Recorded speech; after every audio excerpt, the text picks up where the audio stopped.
Welcome to another journey together, one in which each breath takes you slowly across the border between awakening and tranquility, between the noisy world of daylight and the ancient stillness that remains always beneath every movement of the mind.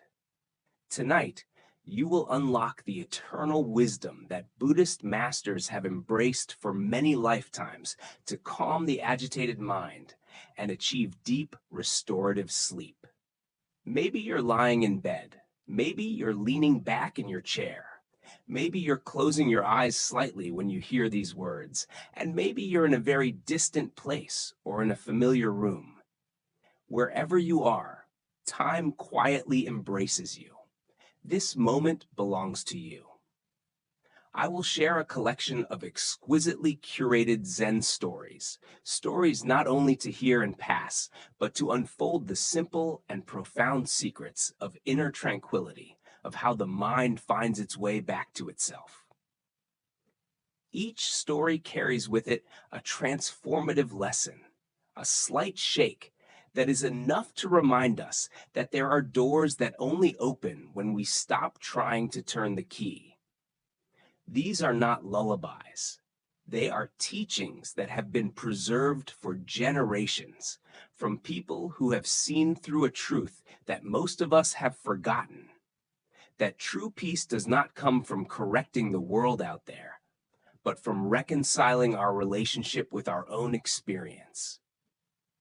As the Buddha said, peace comes from within. Don't look for it outside.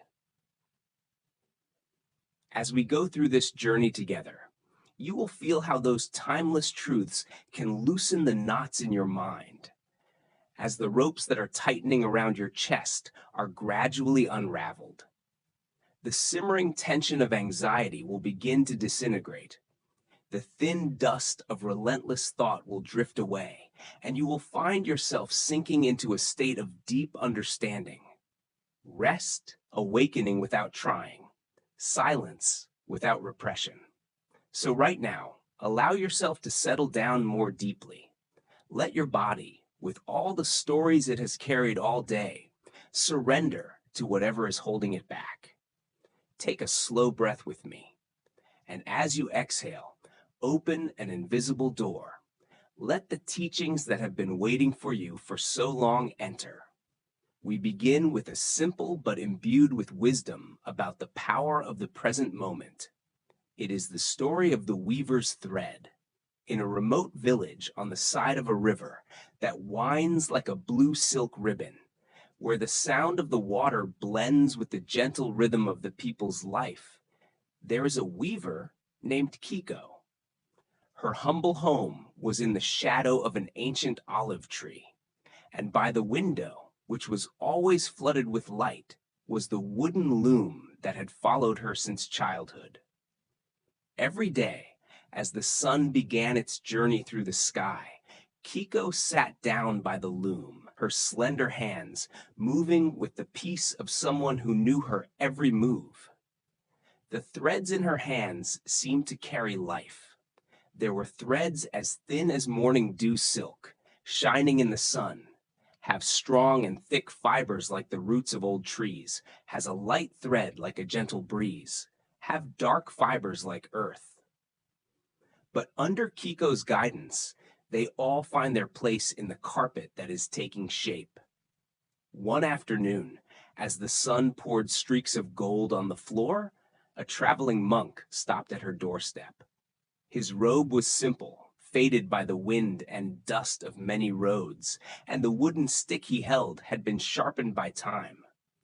He watched Kiko from the village road, realizing that there was something in the air around her that made people want to stop and listen to the silence. "Kiko," he called softly, his voice like a small stream of water running through the rocks.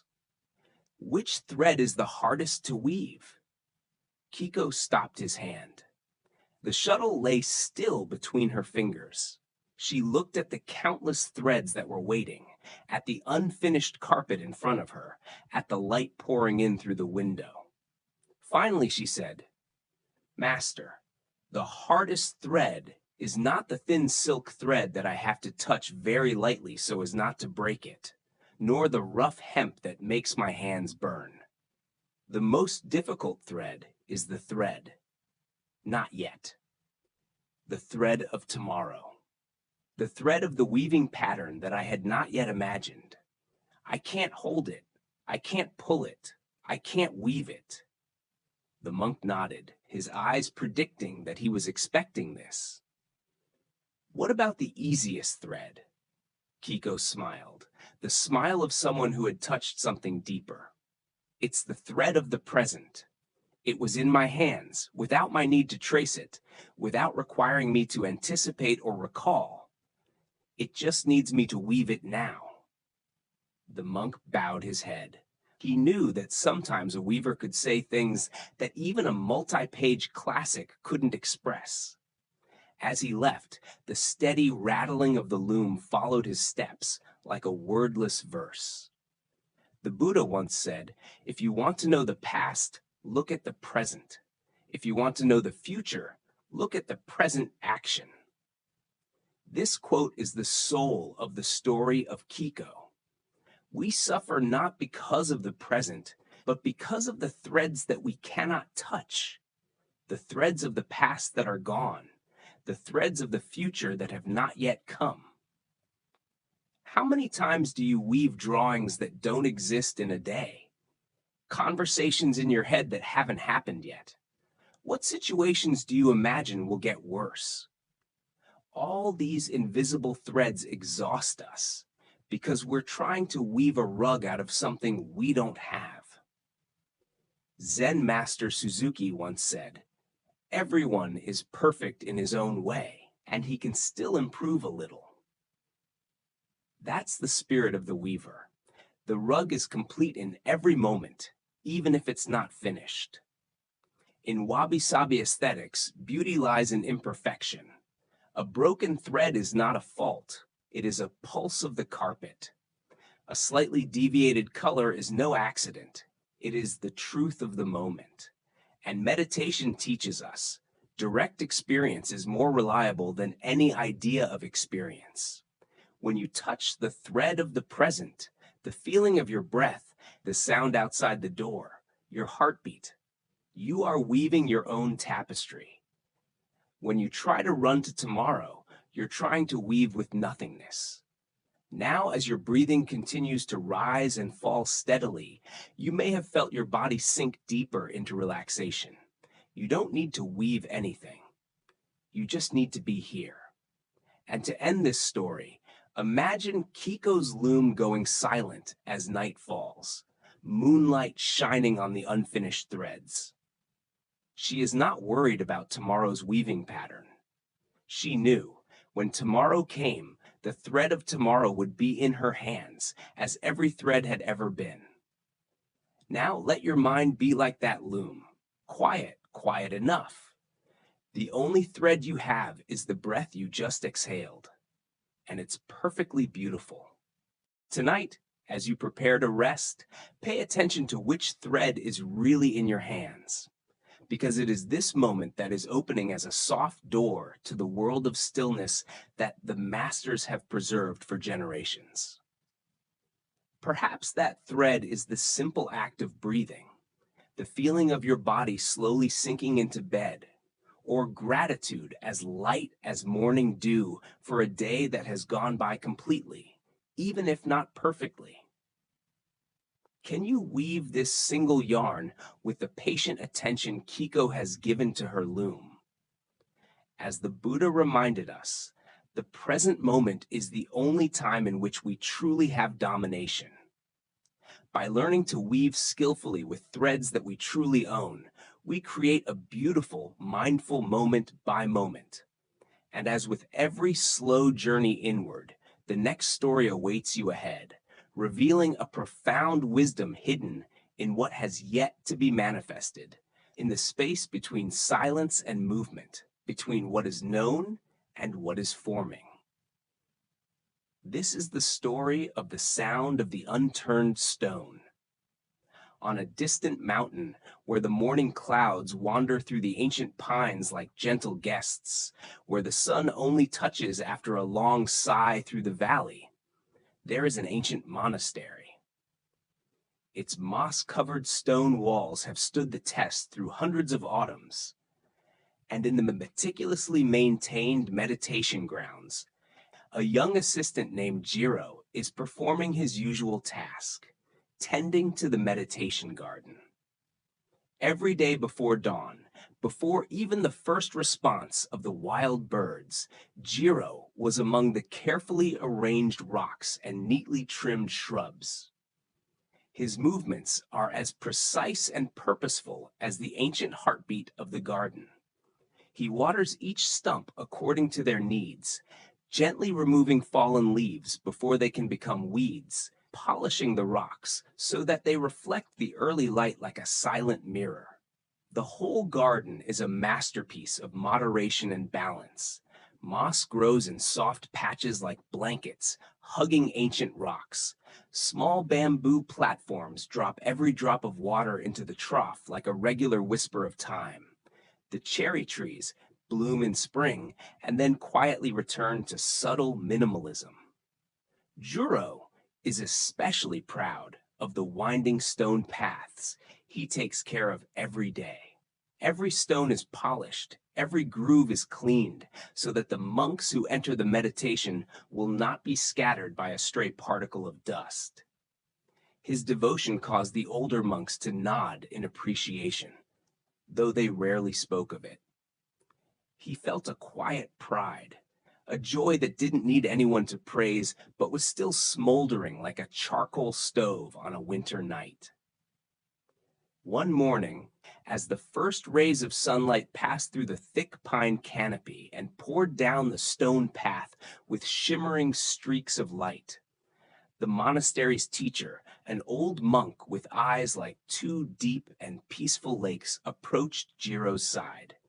He stood there for a long time, without a sound, as if he were a natural part of the garden. "Jiro," he called, his voice deep and warm like the wind passing through the folds of his meditation robe. "I take good care of this place. Today, I have a question for you. In all your time listening to this garden, what is the deepest sound you've ever heard?" Jiro stood up straight and put down the polished cloth. The question is both familiar and strange. He heard countless sounds, the rustling of bamboo, the sound of birds singing, the sound of water crackling, the sound of temple bells echoing in the distance like the invisible call of time. He told him each of those sounds, but each time he just smiled and shook his head slightly. Finally, he lowered his head, and his voice was as low as a shadow. "Teacher, I don't know. Please instruct." Without saying a word, he led him to a small moss-covered rock nestled in the corner of the garden, where light was rarely reached. It was an ordinary stone, nothing special but ancient silence. He pointed to it.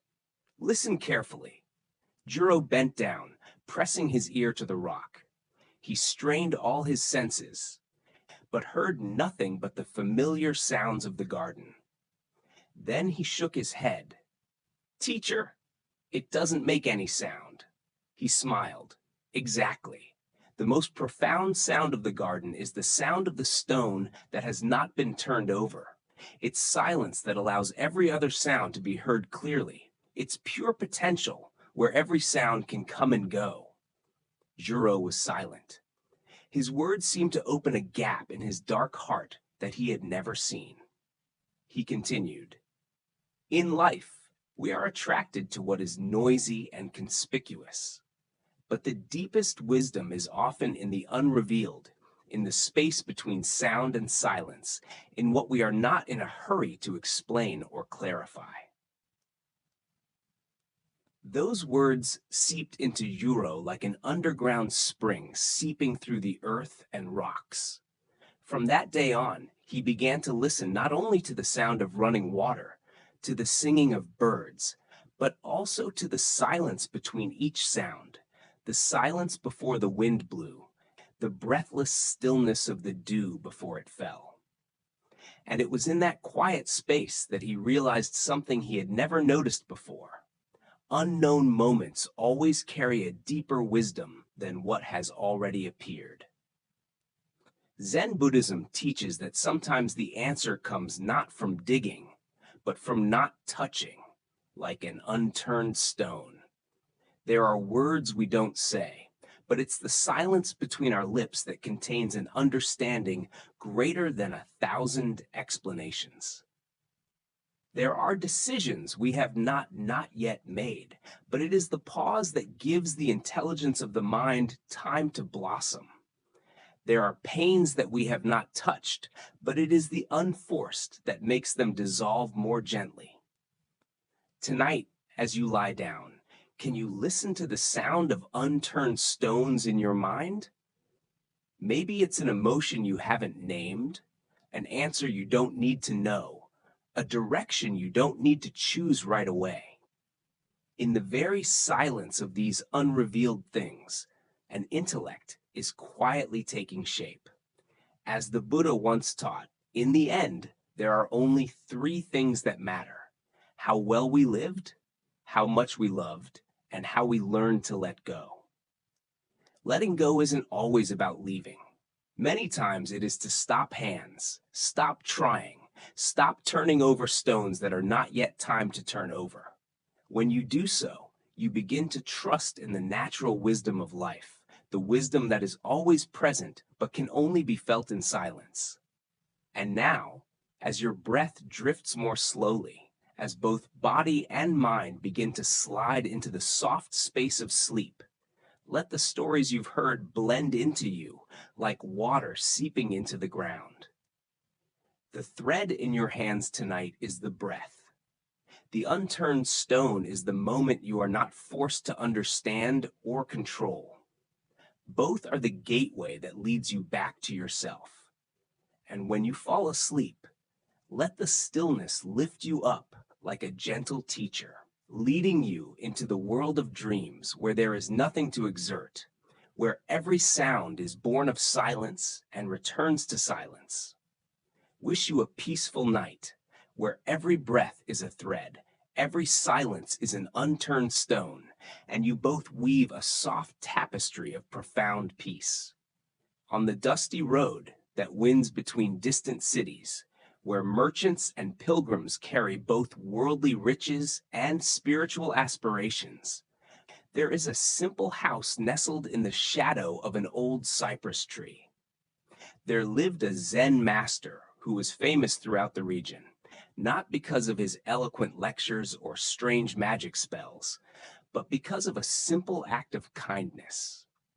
He always provided cool water to anyone thirsty who passed by the gate. Next to the weathered wooden entrance, he holds a modest, unadorned, simple wooden bowl, carved from plain oak and smoothed out by the countless hands that once held it with silent gratitude. The wood has faded in the sun and rain. The grain of the wood appears as if recording each story of the travelers who have passed. The rim of the bowl bears the mark of arid lips that find life again. Not pretty, not precious, but that bowl has served its purpose thousands of times, bringing coolness to those who need it most. On a particularly hot afternoon, when the sun stood dazzling in the sky and the air shook like a burnt silk, a wealthy merchant stopped at the gate. His silk shirt was the most expensive, dyed deep purple and brilliant yellow, colors that only the powerful could afford. His herd of cargo animals was heavy with treasures: ivory, spices, precious stones, iridescent cloths woven from the sun. But all that glamour did not hide the burning frustration in his throat. Sweat slid down his forehead, despite the lavish umbrella the servant was covering above. When his gaze fell on the simple wooden bowl placed by the gate, the relief that had just flashed immediately turned into contempt. He looked at the bowl as if he were looking at something too trivial to suit him. His hands were accustomed to silver cups inlaid with precious stones, thin glasses of glittering crystals, and that naked wooden bowl he thought was unworthy. Is that all you offer to the traveler?" the merchant asked, his voice reflecting both exhaustion and condescension. "A rough wooden bowl? Where's your silver cup? What about the crystal cup? A respected person like you should have offered something more luxurious, befitting the dignity of a traveler of status." The Zen master observes the discomfort as if he were observing a cloud passing across the sky. No judgment, no confusion. Without saying a word, he picked up the bowl with his hands gently and walked to the well.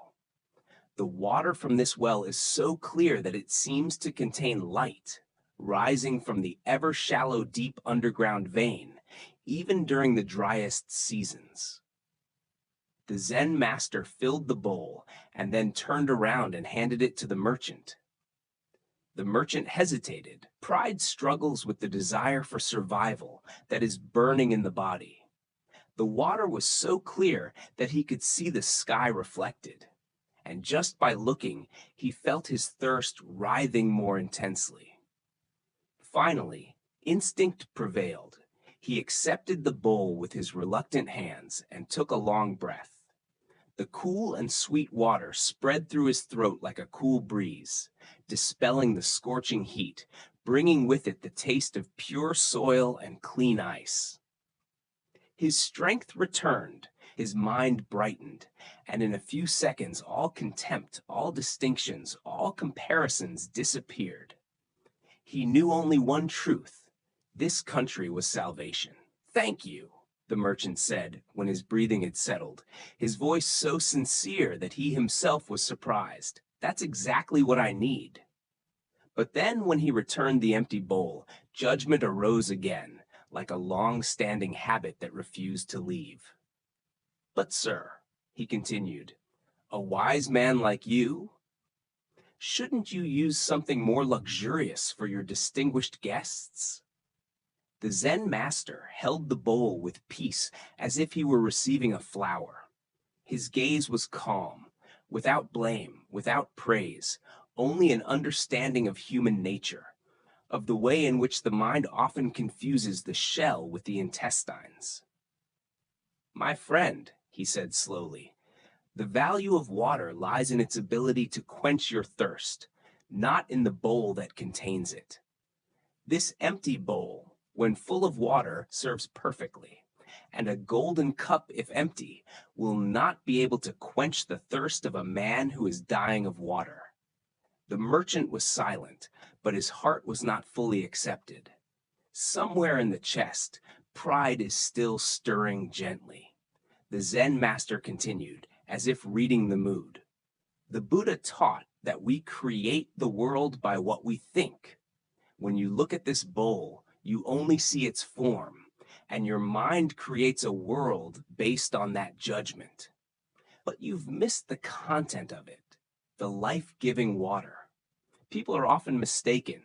They value containers and underestimate what actually nourishes." The merchant looked down at the empty bowl. Normal, even grainy wood. But he couldn't deny it. It was this bowl that saved him from his thirst. The Zen master continued, as softly as if he was pulling an invisible rope. "The human mind is accustomed to judging by appearances. We often think that beauty is decoration, value is rare, and respectability is flashy. So we run after the prominent things, forgetting the real function. A humble teacher can bring more depth of wisdom than someone with a glittering degree. An ordinary friend can bring a warmer presence than any celebrity. A simple job can mean more than a flashy title, and a modest wooden bowl can serve better than a golden cup that is never used." The merchant listened, and in silence, the Zen master's words seemed to echo something deeper within him. He remembered the times when he despised his servants because they wore rough clothes. Remember the times he ignored his wife's honest advice just because it wasn't as polished as experienced counselors. Remember the times he chose appearance over essence. Zen Master Dogen says that to study the path is to study yourself, he said. And to study yourself is to forget yourself. The empty bowl teaches us to forget the I that is always demanding, always wanting the form to match the pride. When our minds are empty, like an empty bowl, we can take in what is really important. A light breeze blew through, bringing with it the aroma of the soil behind the well. At that moment, the merchant realized that what he was feeling was not shame, but a relief, as if the invisible burden on his shoulders had long fallen little by little. The Zen master placed the bowl on the ground next to the gate. "Look at it again." The merchant looked. This time it was no longer contempt. He saw an object that had been used hundreds of times, open to anyone, rich or poor. No criticism, no pickiness, no judgment. Whoever is thirsty, water will be poured. The bowl never takes credit for itself. It only serves. The empty bowl, the Zen master said, is a symbol of the mind that has just begun. When we empty our expectations of how something should look, we can fully enjoy how it really is.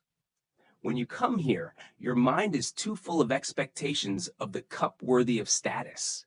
So you almost miss the water, the only thing that really matters. The merchant sighed, a long and slow breath. In that breath, there is realization, and perhaps a little letting go. "I've traveled very far," he said, "carrying a lot of heavy stuff. But perhaps the heaviest things are not on the backs of the animals, but in my heart." The Zen master smiled. The thirst is not only in the throat.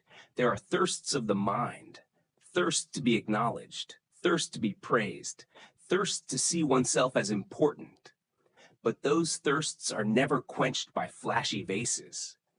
Only the simplicity, sincerity, and function of life can soothe them.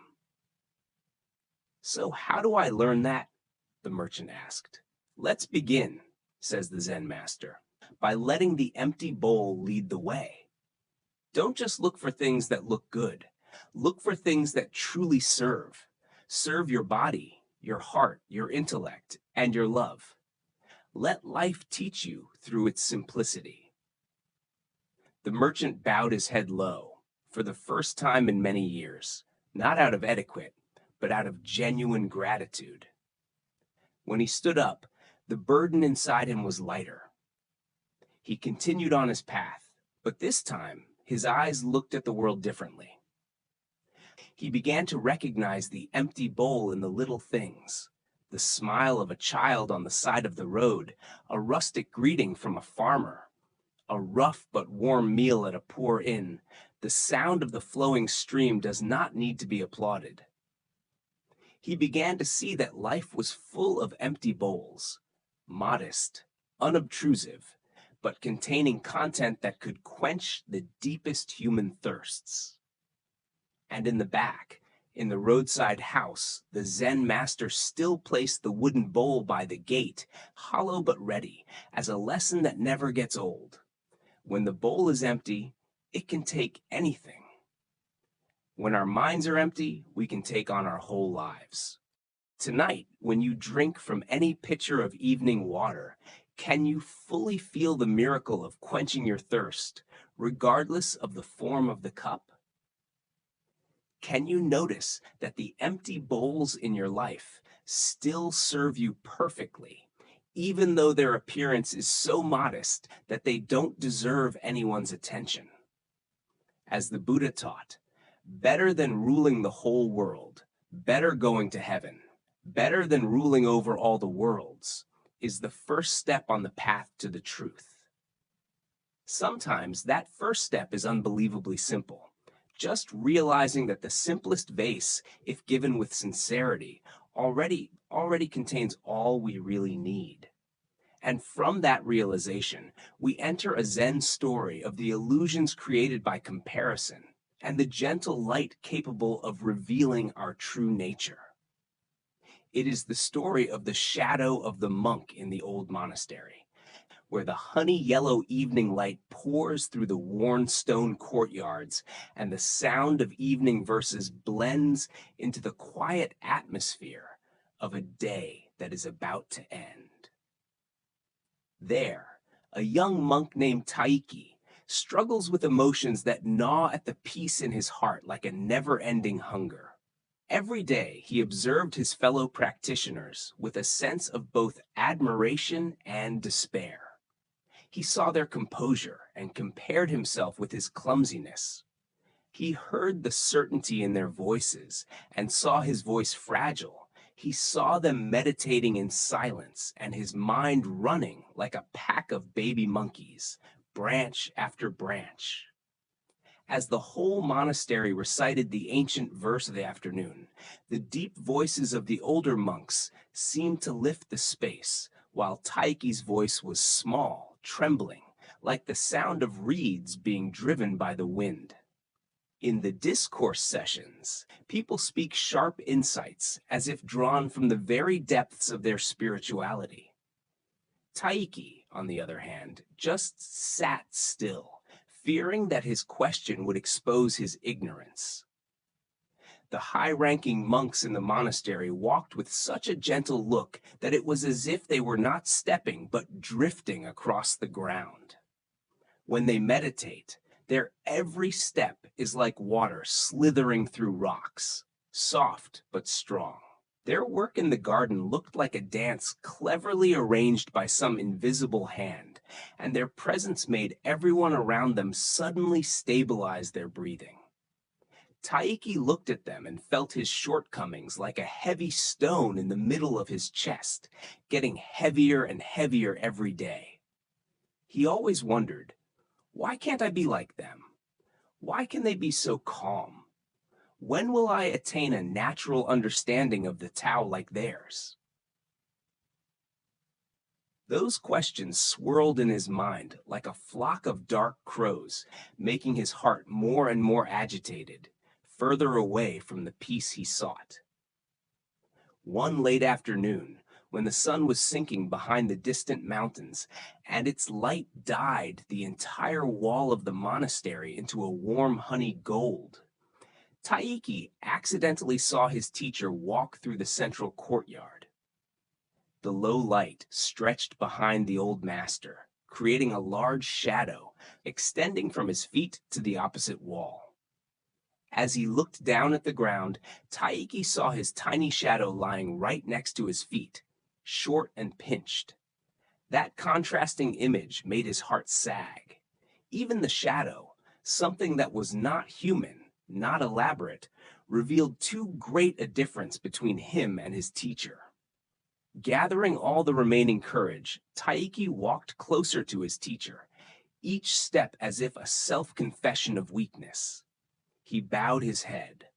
Master Bai, I just observed our shadow. The teacher's is long and vast, spread across the yard, and my shadow is small and close to me. I think even the shadow shows the difference in our practice. The teacher stopped, looking down at the two shadows. One was long and distorted by the sunset, and the other was compact close to his feet. He smiled slightly. Not a mocking smile, but the smile of someone who understood very well what was happening in the heart of the other person. Taiki, he said, his voice soft but clear. When is a shadow longest? Taiki looked at his shadow, then at the light. When the sun is very low, sir, at dawn or dusk. Yes, he nodded. And when is the ball shortest? When the sun stands upright overhead, at noon. He continued to nod his head in satisfaction like a man who sowed a seed on the loosened ground. Now think about this, Taiki. When your baby's shadow is small and close, it means that the light is shining directly on your child from above. When someone else's shadow is long and spectacular, it just means that the light is reaching them from a great distance, from a low angle.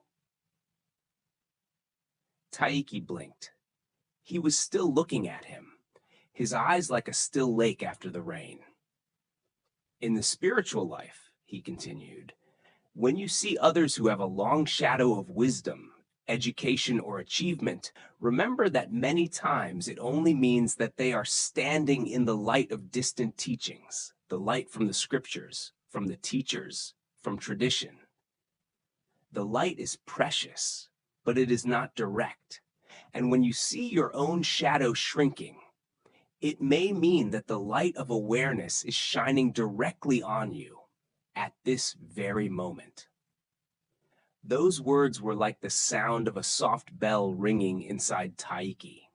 For the first time, he could see that the shadow he had so long despised himself might not be evidence of inferiority, but a sign of direct contact with the truth.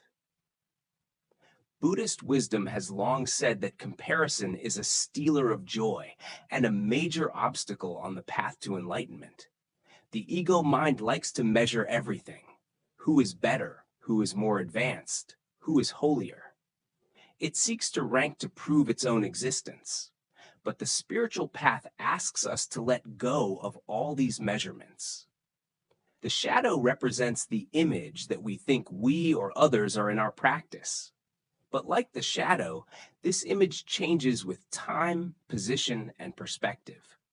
What looks sublime from a distance may not really be profound up close, and what seems small when we're immersed in it can be the seed of enlightenment. Taiki recalled the times when he felt like the only one out of rhythm in the monastery, when his mind was like a dancing monkey, when the verses he recited trembled, when he was silent during the discourse. He used to think it was a failure. Now he suddenly understood. It could be the moment when the light shone directly on him, making his shadow smaller. I'm not lost. He was in the light zone without realizing it. His teacher walked a few steps further and said without turning back, "Don't run after anyone's shadow. Each person's path is unique. If you're busy comparing shadows, you'll forget to look at where the light is." Taiki walked beside him, his heart gradually lightening like ashes flying from the fireplace. They passed by the garden where the older brothers were watering the plants. Each of them cast a long shadow on the brick floor because the sun was very low. For the first time, Taiki looked at the shadows without seeing any inferiority. He only saw people who were receiving light from a far corner. Then he looked down at his feet. The tiny shadow, almost like the shadow of a child. He smiled, a smile that was small but so real that it warmed his chest. That night, as the dark bell rang through the courtyard, Taiki felt his breathing become calmer. During the chant, his voice was still not strong, but it was clearer, slower, as if it was coming from a place less fearful. As he meditated, the monkeys in his mind were still dancing, but he could see the light shining on them, and their shadows were getting smaller. In the days that followed, Taiki gradually changed, but not in an ostentatious way. He didn't try to be like the other monks anymore. He only focused on his footsteps, his breath, his shadow. Some days his shadow is longer, some days are shorter. Every time, he smiled and remembered. It's not the shadow that speaks of who I am, but where the light is shining. And strangely enough, the less he compares, the more light he sees. Ancient teachings often say that people often run after long shadows, forgetting that they themselves are standing in a zone of direct light. Some people are fascinated by great philosophies, rich texts, complex practices, because they think it is the fastest path to enlightenment. But sometimes that path takes them away from the simple truth of the present experience. Meanwhile, people who feel they are just getting started, don't know anything, still clumsy, have the opportunity to receive the truth directly without being obscured by concepts. Taiki begins to realize that humility is not a shortcoming. It is the door that opens for light to enter. One afternoon, when the sun was just above the top of the monastery and no one had a long shadow, he passed by the courtyard and suddenly stopped. No one is superior to the other. No one is inferior to anyone. Each person only had a tiny shadow shrunk under his feet. And he realized in that moment that everyone was standing under the same light. That's what his teacher wanted to say. And then another evening, when the sun was tilting down the horizon again like the first day he saw his teacher's long shadow, Taiki happened to accompany him through the courtyard. This time, he was the one who looked at the teacher's long shadow and no longer felt that he was weighed down. He said softly, "Teacher, I think you understand. The long or short shadow says nothing about anyone's depth." He just smiled and put his hand on his shoulder. "Then the light has reached you." That night, as Taiki drank from the simple brown clay bowl he used every day, he lifted it and suddenly felt deeply grateful. Not because the bowl is beautiful or precious, but because it is enough to hold water.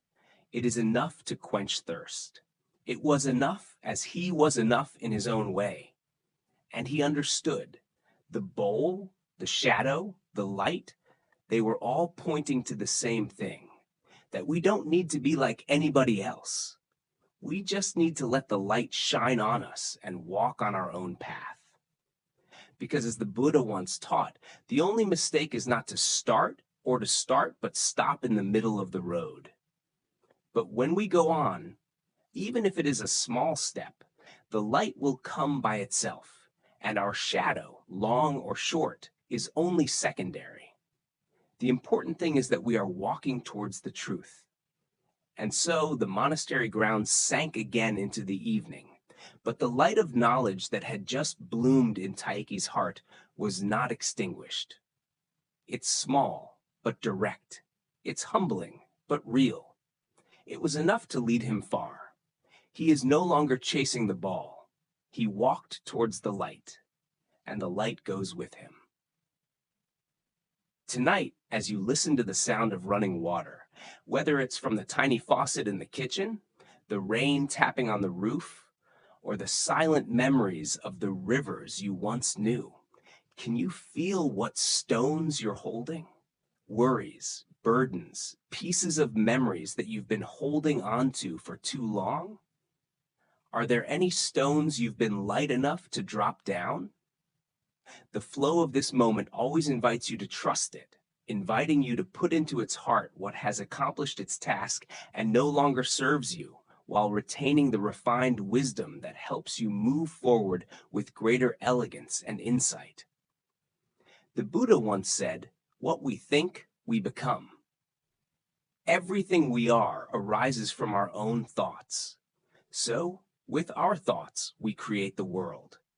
When we learn to think like water, flexible, flowing, soft, instead of like a rock, rigid, heavy, we discover that freedom lies not in avoiding the traces of experience, but in allowing the flow of life to flow through us, sharpening us, and transforming ourselves into something more beautiful than we ever tried to plan.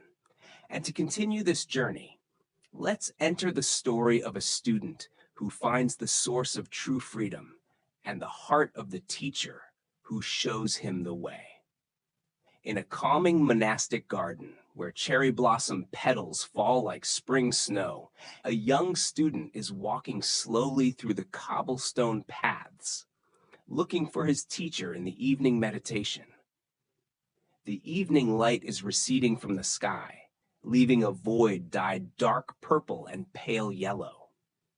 Beneath an old maple tree, the teacher was sitting motionless as part of the ground, his breath dissolving in the afternoon wind.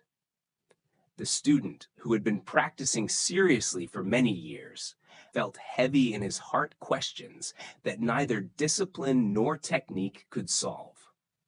As he approached, he sat down respectfully, but his hands could not hold still. He took a deep breath, mustering up the courage to say what was flowing in his heart. "Master, since I was a child, I always wanted my family and loved ones to be proud of me. I want to achieve great things. I want to make them happy. I want to be the one who makes them feel lucky. Have you ever been like that?" The teacher turned his head slightly, his gentle eyes staring directly at the young student. In that gaze, the student saw a reflection of something familiar, a desire that perhaps he himself had carried through his youthful years. After a moment of silence and contemplation, he said only one simple sentence: "Yes, I used to be like that too." The student felt relieved, as if the burden had just been lifted by someone. "So, why do you crave that?" he asked. "What makes you want to be so proud of them?" The teacher smiled. The smile contained the understanding of years of self-questioning. "Because I want to feel that they have more reasons to love and accept me," he said. "I think if they're proud, their love for me will be safer, fuller." He paused for a moment, then continued in a low and honest voice, but more deeply. "We crave it because we ourselves do not believe that we are worthy of that love. I seek permission from them to feel good about myself." The student's heart tightened slightly because he realized that what the teacher said seemed to be the same thing he had never dared to name. "I've convinced myself that if others recognize me, I can also recognize myself. Their approval is proof that we believe that we are okay." He looked up at the sky, where the first stars had just appeared. "But then one day, I wake up and wonder, what if I let go of all external confirmation? What if we simply learn to love and accept ourselves unconditionally? What if I don't need any other eyes to feel at peace with my existence?" Those words make students feel like something has just expanded in their chests, a new and quiet space. He asked, "And how has that changed your journey?" The teacher nodded. "That's the moment the journey really begins. It's not about looking for something outside. It's about turning to discover the part of me that has been complete for a long time." The student hesitated and asked, "So, does the desire to be proud of them disappear completely?" He laughed slightly. "The ego is not so easy." He still whispered from time to time, still hoping for approval. "But what has changed? We no longer identify ourselves with it. We see these thoughts as fireflies in the night. They flash and disappear. I can observe them with curiosity and compassion, but I don't give them the right to decide their worth anymore." The students looked at the teacher, pointing their fingers. "In the garden, fireflies are flickering like tiny spirits of the night. So you still care about other people's opinions?" "I respect them," he replied, "but they are no longer a condition for our peace. Other people's opinions become something like the weather, sometimes pleasant, sometimes gloomy, but I don't build my house with the weather anymore." His face lit up with deep joy. "I've never felt so free since I realized that I've been wearing invisible chains for decades. And then one day they fell." He put his hands on his chest. "The love I sought outside is ultimately within myself." The teacher reminded his students of the Buddha's teachings. If you really love yourself, you will never behave or think in a way that hurts yourself. Most human suffering stems from the mistaken belief that one must earn the right to love oneself through achievement or admiration. But loving yourself isn't a reward, it's a birthright. From an early age, we are taught that only when we are good, and obedient are we worthy of love. Over time, we treat ourselves the way others have treated us, with judgment and conditioning. Culture, society, family, praise, expectations, all create the illusion that we are not enough. That must be done, must be achieved, must be exceeded, must be proven. But when we follow that illusion, we lose our greatest power, the right to love ourselves unconditionally. The teacher asked lightly, "Have you ever corrected yourself just because you are afraid that others will not accept you? Have you ever changed the way you speak, the way you laugh, the way you think, just to be more loved?" The student bowed his head. He knew the answer. He continued, "When I love myself unconditionally, I am no longer hungry for recognition. You can accept praise with gratitude, not with despair. And when you're criticized, you don't collapse because your values don't waver." He mentioned another Buddhist saying, "In all the universe, no one is more worthy of your love than yourself." This is not selfishness, not narcissism. This is the truth of consciousness. Tonight, as you, the person reading this story, sit quietly in your own space, do you feel a silent presence within you? Is the knower recognizing every word, every breath, every emotion? That knowledge is not hurt or improved by anything that happens. It is as wide as the sky and as deep as the ocean. What if you treated that very knowledge, yourself, with the same gentleness as a toddler? What if you looked at yourself with the eyes you usually give to those you love the most? The Buddha said, hatred should never be appeased by hatred. Only by non-hatred can hatred be eradicated. Also, self-criticism is never healed by criticizing yourself more. Only with love for ourselves can we create the conditions for true transformation to occur. As you discover this unconditional love within, you will realize that the freedom you seek in the eyes of others is always here, beating steadily in your own heart, like the calm water through the rocks, like the gentle night through the rooftops, as life itself continues to flow, whether you try or not. And perhaps, just in this moment, you can try dropping down a stone. It doesn't need everything, only one pill. Let the water take away the part you're ready to let go. And you keep getting lighter, little by little, on the way back to yourself. As he approached, he sat down respectfully, but his hands could not hold still.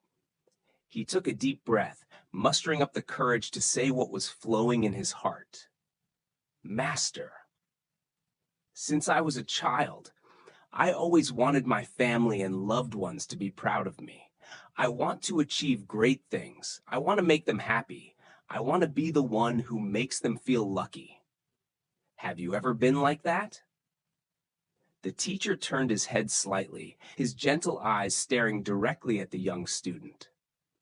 In that gaze, the student saw a reflection of something familiar, a desire that perhaps he himself had carried through his youthful years.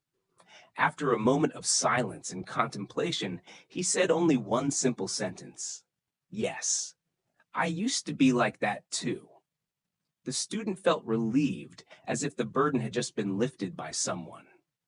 "So, why do you crave that?" he asked. "What makes you want to be so proud of them?" The teacher smiled. The smile contained the understanding of years of self-questioning. "Because I want to feel that they have more reasons to love and accept me," he said. "I think if they're proud, their love for me will be safer, fuller." He paused for a moment, then continued in a low and honest voice. "But more deeply, we crave it because we ourselves do not believe that we are worthy of that love. I seek permission from them to feel good about myself. The student's heart tightened slightly because he realized that what the teacher said seemed to be the same thing he had never dared to name. I've convinced myself that if others recognize me, I can also recognize myself. Their approval is proof that we believe that we are okay. He looked up at the sky where the first stars had just appeared. But then one day, I wake up and wonder, what if I let go of all external confirmation?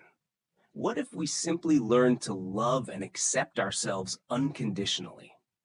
What if I don't need any other eyes to feel at peace with my existence?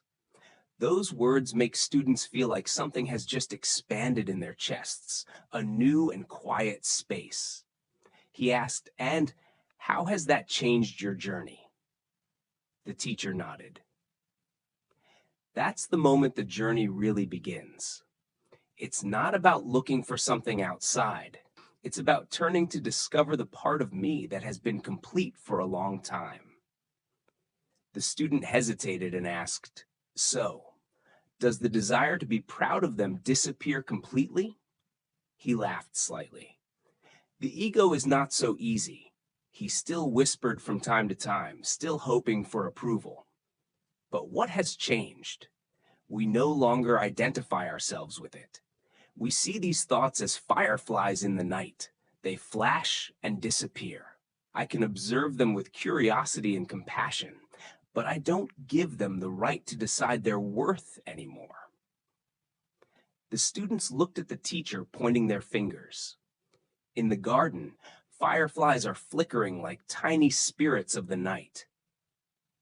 "So you still care about other people's opinions?" "I respect them," he replied, "but they are no longer a condition for our peace. Other people's opinions become something like the weather, sometimes pleasant, sometimes gloomy, but I don't build my house with the weather anymore." His face lit up with deep joy.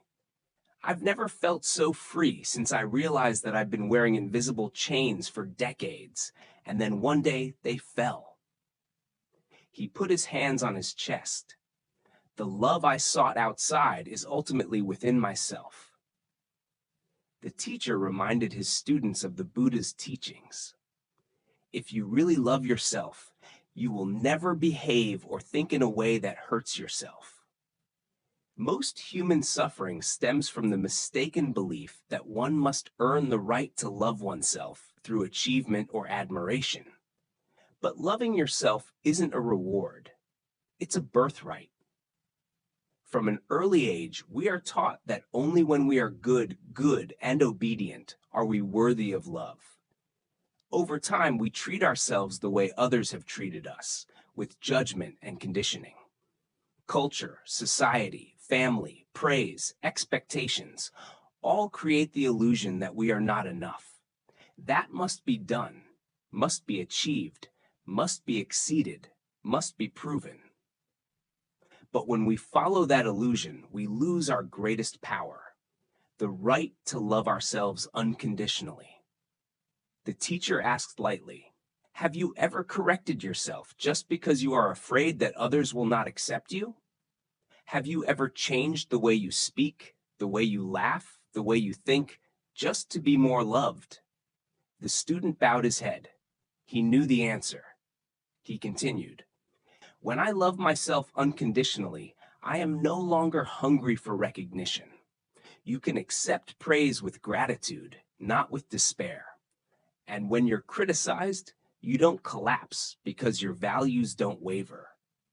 He mentioned another Buddhist saying, "In all the universe, no one is more worthy of your love than yourself." This is not selfishness, not narcissism. This is the truth of consciousness. Tonight, as you, the person reading this story, sit quietly in your own space, do you feel a silent presence within you? Is the knower recognizing every word, every breath, every emotion? That knowledge is not hurt or improved by anything that happens. It is as wide as the sky and as deep as the ocean. What if you treated that very knowledge, yourself, with the same gentleness as a toddler? What if you looked at yourself with the eyes you usually give to those you love the most? The Buddha said, hatred should never be appeased by hatred. Only by non-hatred can hatred be eradicated. Also, self-criticism is never healed by criticizing yourself more. Only with love for ourselves can we create the conditions for true transformation to occur.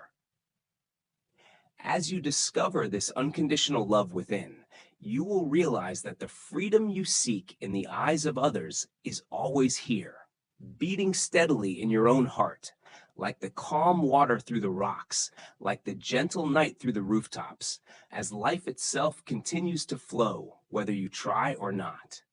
And perhaps, just in this moment, you can try dropping down a stone. It doesn't need everything, only one pill. Let the water take away the part you're ready to let go, and you keep getting lighter, little by little, on the way back to yourself. Let us now begin a story about the difference between superficial knowledge and the wisdom of life.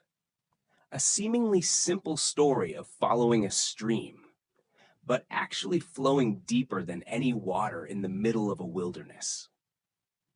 In the center of a vast forest, where pine trees soar as if to touch the endless sky, two city dwellers suddenly realize they are completely lost. They enter the forest with the intention of walking for a day, a small adventure to escape the sound of car horns and the rushing breathing of the city. But it was overconfidence and loose preparation that took them into a place deeper than any trail they had ever known. One day and a night they walked forever in the jungle, the feeling of insecurity rising in the shadows of tall trees and the rustling of leaves out of nowhere. Each trunk looks like the previous one. Each turn seems to open up a more complex web. The civilized man inside them began to waver, and the already weak sense of direction faded. When the panic began to rise, they were lucky enough to find a small open field open in the middle of the forest, where an old hermit was sitting, as if he had been waiting for them for a long time. His face was imprinted with years, but his eyes were as gentle and calm as the surface of a lake without ripples. Just looking at him, the two of them felt a strange comfort. As if someone had just placed an invisible hand on their shoulder and said, "Don't be afraid." They asked him urgently, "How do we find our way back? We've been lost for almost 2 days." Their voices trembled, carrying the exhaustion of someone who had used all his strength but got nowhere. The hermit looked at them, his eyes seeming to see not only them in the present moment, but also their hurried steps, their initial confidence, and the moment they lost their way. "I can tell you," he replied softly, "but you'll still get lost." The two looked at each other, confused and desperate. It doesn't sound like an answer. They expect a clear direction, a shortcut, a simple direction. "So, what are we supposed to do?" one asked, almost pleadingly. "Go with the flow," the hermit said. One person frowned. "What do you mean? We're asking for directions." The hermit pointed to a small stream that flowed through the grounds. "Go with the flow. Look at that stream. The stream flows into the creeks into the rivers, and the rivers flow through the towns. If you follow it, you will meet people, roads, and places where you can return. On the way, he also gave you water to drink and fruit to eat." That practical explanation really calmed them down. Indeed, following the current is the most classic method of finding an exit in the forest. And so they thanked him, got up and prepared to go. But at that moment, a man, who had read somewhere about the teachings of meditation, wondered, is it? Is that what Zen practitioners mean when they say, go with the flow? The hermit tilted his head slightly, thought, and then replied, yes and no. He did not explain further, but stood up and continued to walk deep into the forest, leaving the two of them with open questions and a long road ahead. As his shadow disappeared behind the trees, a gentle breeze blew through as if to carry away what he did not say.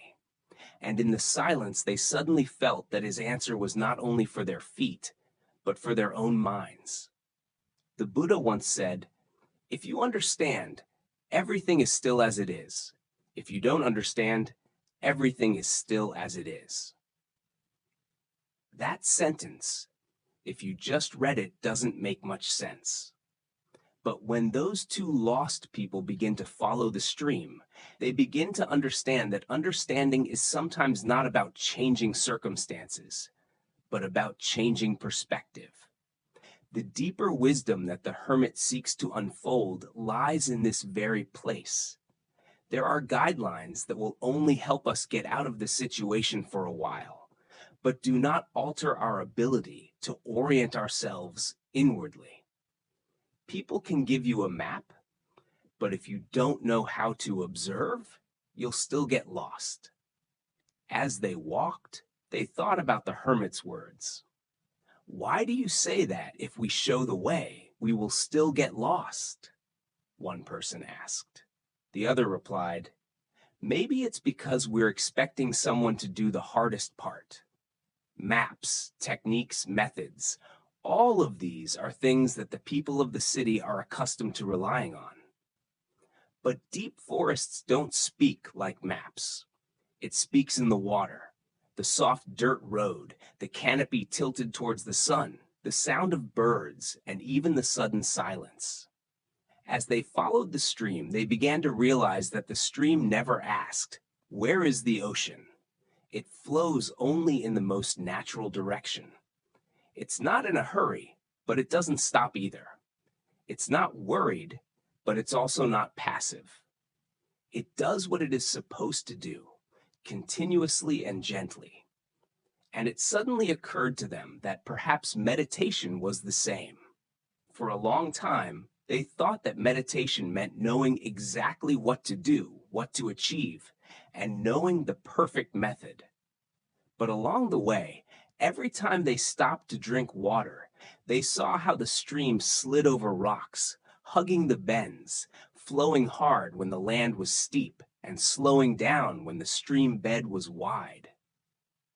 Go with the flow suddenly became clearer, no longer a cliché slogan. It is a subtle adjustment between effort and indulgence, between action and obedience. Many people misunderstand that phrase, thinking that it means to surrender, to be passive, to ignore life's push. But the hermit said yes and no precisely to avoid that misunderstanding. The stream did not give up. It chose a very clear direction, downstream. But it doesn't force any stone or log to give way. It just flows, relying on the natural structure of the soil. As the two continue their journey, they not only try to escape the forest, but they also begin to listen to it. They heard the sound of the water getting stronger as many small creeks merged. They feel the flow become deeper and wider. They began to know how to eat the berries mentioned by the hermit, to wash their faces in cold water, to awaken their tired minds. And gradually, the initial fear gave way to a strange belief. Believe in the stream. Believe in what's right in front of you. Trust every step instead of trying to guess the distant direction. One night, when they were resting by the water, the man who asked the Zen question said softly, "Is it ever that getting lost is not about being in the woods, but about not understanding how to see?" The other person nodded. Perhaps the hermit knows that we always go into life with a chaotic mind. I haven't learned how to observe, but I want to know the way out. That night, the sky was full of stars. The sound of the flow became the lullaby of the mountains and forests. And in that silence, they feel what the hermit did not say in words. True guidance is not about giving us answers, but about helping us find out where the answers come up on their own. The next morning, as they continued on their way, the stream gradually became a large creek and merged into a tributary. Not long after, they heard dogs barking in the distance and then saw the first roof of a small village. The joy burst, but it was not like mere relief. It comes with a feeling that they've just learned something more important than the way back. When the locals help them get in touch with the rescue team and bring them back to the city, they tell the story of the hermit and the stream. But no one really understood what they were going through. Only they know that in that forest they have found not only the exit, but also another form of wisdom. A form of wisdom that does not come from teachings, not from maps, but from seeing, hearing, and feeling directly. As night fell, each person reflected on the moment when the hermit looked at them and said, "I can show you the way, but you will still get lost." Now they understand. If the inside is still chaotic, even if they stand in the middle of the city, they will still get lost. But if the inside is clear, even in the middle of the deep forest, they will still find their way. And they remembered the Buddha's teaching.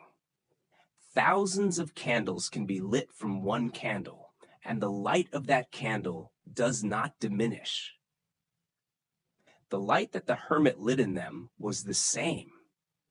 Not only does it help them get out of the woods, but it also illuminates countless other turns in life. Later, every time they were faced with a difficult decision, they heard the sound of a stream flowing in their hearts. Not the voice of permissiveness, but the voice of clarity. Not to tell them to let go, but to remind them to listen to the most natural thing inside them. And so, the story of following the stream never ends when they leave the forest. It becomes a way of life, both as real as water finding its way through rocks, and as deep as the wisdom left by the hermit. They understand that sometimes the simplest answer is the most profound answer. Just go with the flow of things, of life, and of wisdom that are already in every human being. As we continue our journey through the wisdom of Zen Buddhism, let's listen to a story about the difference between resistance and flow, a lesson that humans often pay dearly to understand. This is the teaching of the old man and the waterfall, a story that has existed for a long time in the mountains, passed down by people who live in the midst of harsh nature, where the river has never yielded to anyone, but is always willing to teach those who know how to observe a lesson about life itself. In a small mountain village, where a river rushes through ancient rocks like the teeth of heaven and earth, lives a wise old man. He was not a monk. He was not a Zen master. He did not teach anyone anything with words. But the villagers knew him as a man with a keen eye for nature. Someone who spent his life observing the movement of water, wind, clouds, and rocks, and realized that in that world, everything was whispering about the truth of life. Every morning, he used to walk along the water's edge, watching the rushing current lap against the rocks standing tall in the middle of the riverbed. He watched the water bend around the rocks, weave through crevices, jump into waterfalls, and sometimes just quietly glide over the surface without leaving a trace. The villagers looked at him and thought that the old man was simply a wanderer. But no one knew that he was learning from the water itself, from its soft but powerful movements. One afternoon, as storm clouds gathered in the sky and thunder began to echo down from the distant mountains, the river rose unusually high. The rain fell no longer drop by drop, but in each thick curtain, making the water surface bubble white as if it was boiling. The villagers immediately withdrew from the riverbank. They knew very well the danger of it. On the downstream side, there is a tall waterfall that cascades straight down into a jagged rocky canyon.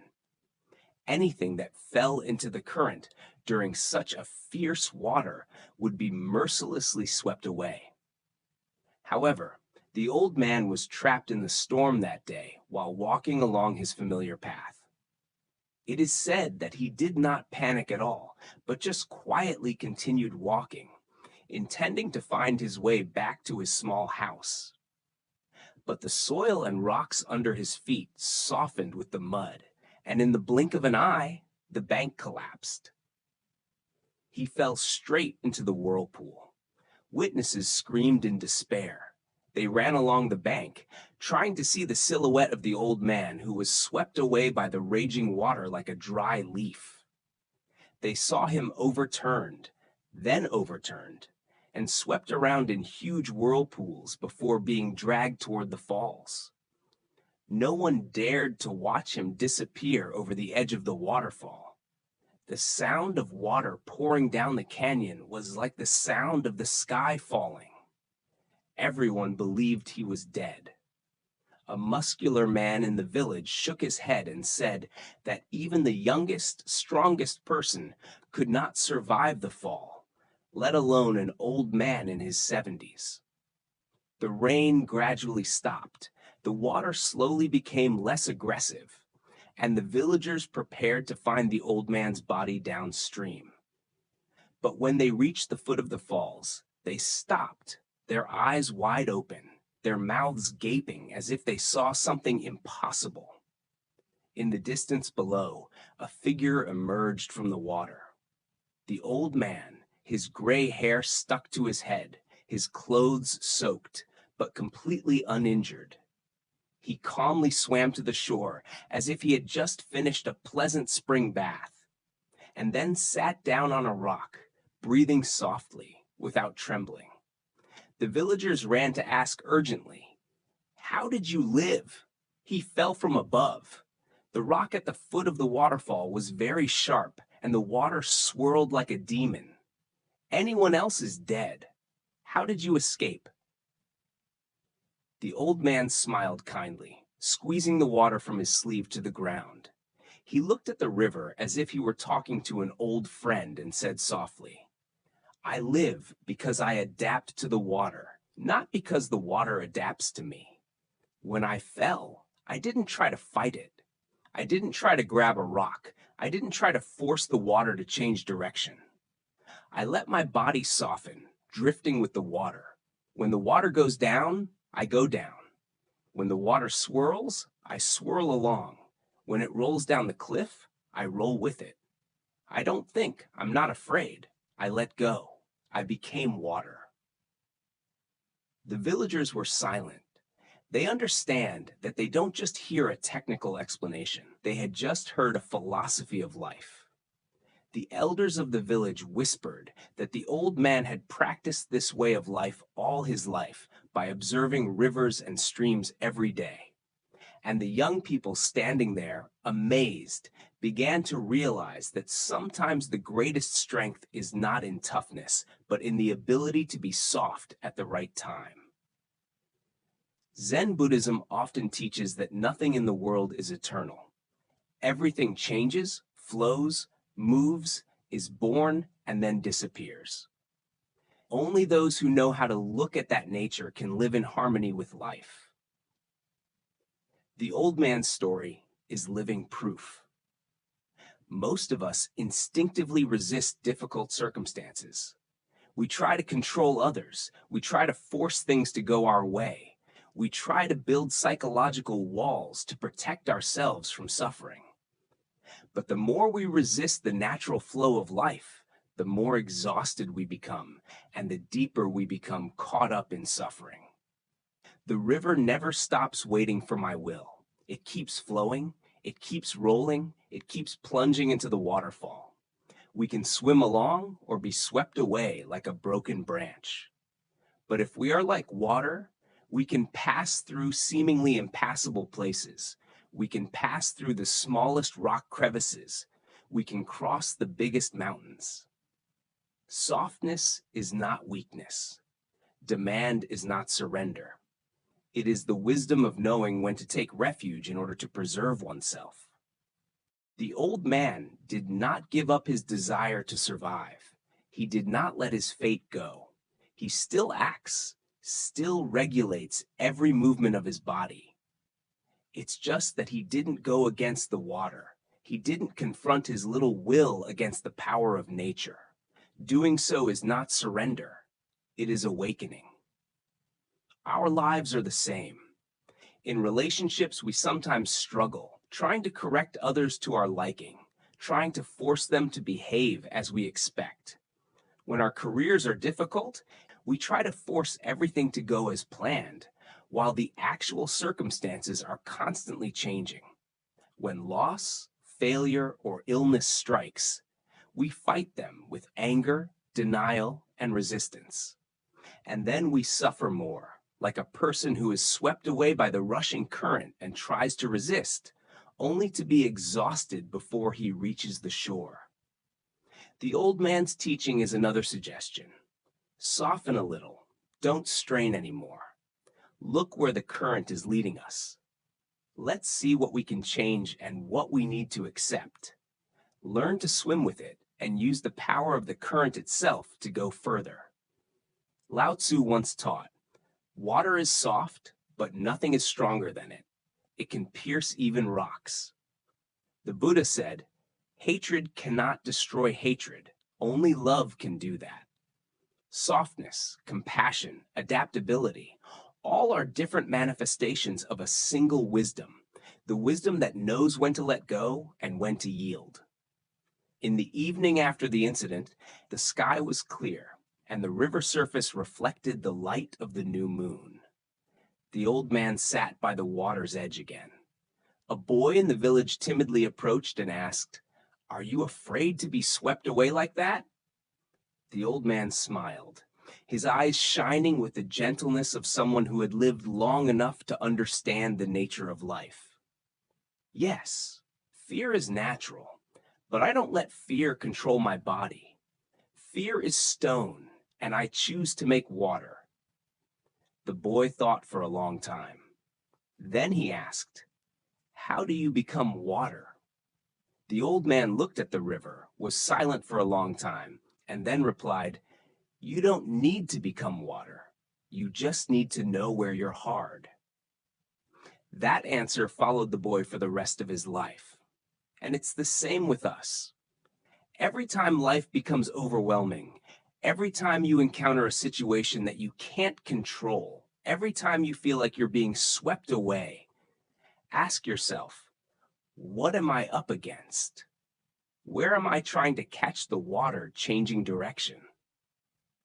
Sometimes the fastest path to the goal is not a straight line, but a natural detour. Sometimes overcoming an obstacle does not mean smashing it, but walking around it. Sometimes overcoming pain is not about ordering it to go away, but about letting it flow through us without breaking ourselves. The Buddha once reminded, "In the end, there are only three things that matter: how well I lived, how much I loved, and how I let go." Letting go here is not giving up, but stopping against the endless flow of life. When we learn to flow with it, we are strong without rigidity, soft without weakness, persevering without fatigue. Like water, we are both resilient and gentle, weaving and persistent.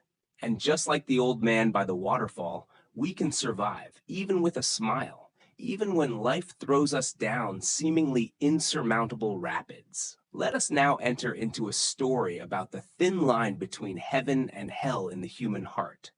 A story that the ancient Zen masters used to tell not to satisfy their curiosity about the afterlife, but to reflect on the present moment itself. It's the story of a samurai and the gates. In feudal Japan, when wars between warlords were raging, there was a tough warrior named Nushigi. His armor bore deep scars from countless battles. The iron and steel surface wore away by time, and his eyes bore the heaviness of someone who had witnessed so much blood and death.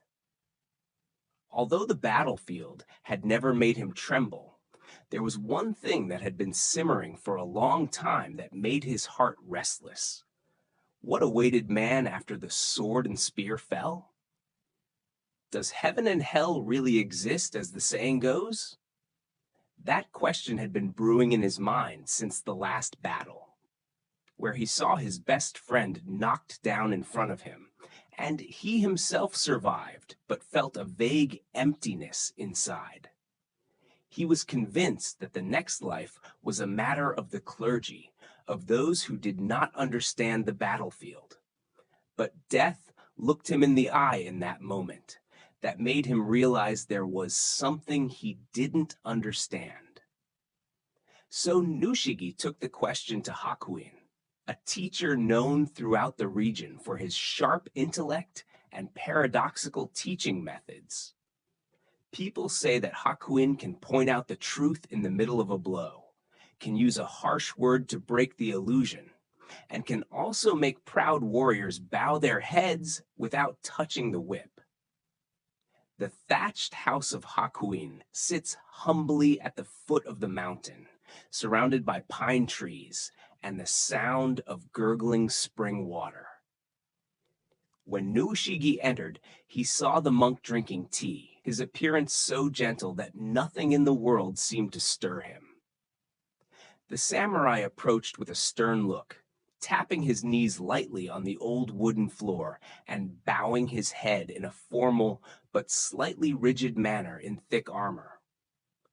"Master Hakuin," he said, his voice low and a little hoarse from the battlefield wind.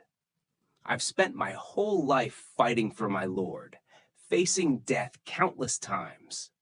Please tell me the truth. Does heaven and hell really exist waiting for us after death?" Hakuin put down the teacup, his gentle but arrow-sharp eyes silently observing the samurai for a long time. Then he asked in a casual voice, "Who are you to ask that question?" Nushigi puffed out his chest and replied, "I'm a samurai. I serve my lord with honor and have never shied away from battle." Hearing that, Hakuin's expression suddenly changed to a look of obvious contempt. He snorted. "You? A warrior? What kind of ruler could send someone like you as a protector? Look at yourself." His face was nothing more than a rude, weathered, and barren beggar. Such a lowly person dares to claim to be the protector of the nobles? Those words hit Nushigi like arrows that pierced his ego. His face was flushed, and a rush of heat ran down his spine. Honor was the most sacred thing to a samurai, and this humiliation was beyond bearing. His hand instinctively rested on the hilt of the sword. Hakuin continued, his voice even sharper. "Oh, do you have a real sword? A sword like that, it must be very blunt. Maybe it's not sharp enough to cut off my head. I suspect he can't even cut a piece of rice paper, let alone protect something important." Mockery is like oil poured into the fire. Nushigi's expression twitched, and his eyes burned. In him, an invisible roar was tearing apart all reason. His lips were tightly pursed, and his hand clenched the hilt of the sword. In the end, he couldn't hold back anymore. The blade popped out of the sheath, and the cold steel light shimmered, as sharp as if ready to drink blood. His whole body trembled with uncontrollable rage. In that moment, Hakuin did not show any fear, nor did he back down. He looked directly into the samurai's eyes, and then said clearly, word by word, "Here, the gates of hell have opened."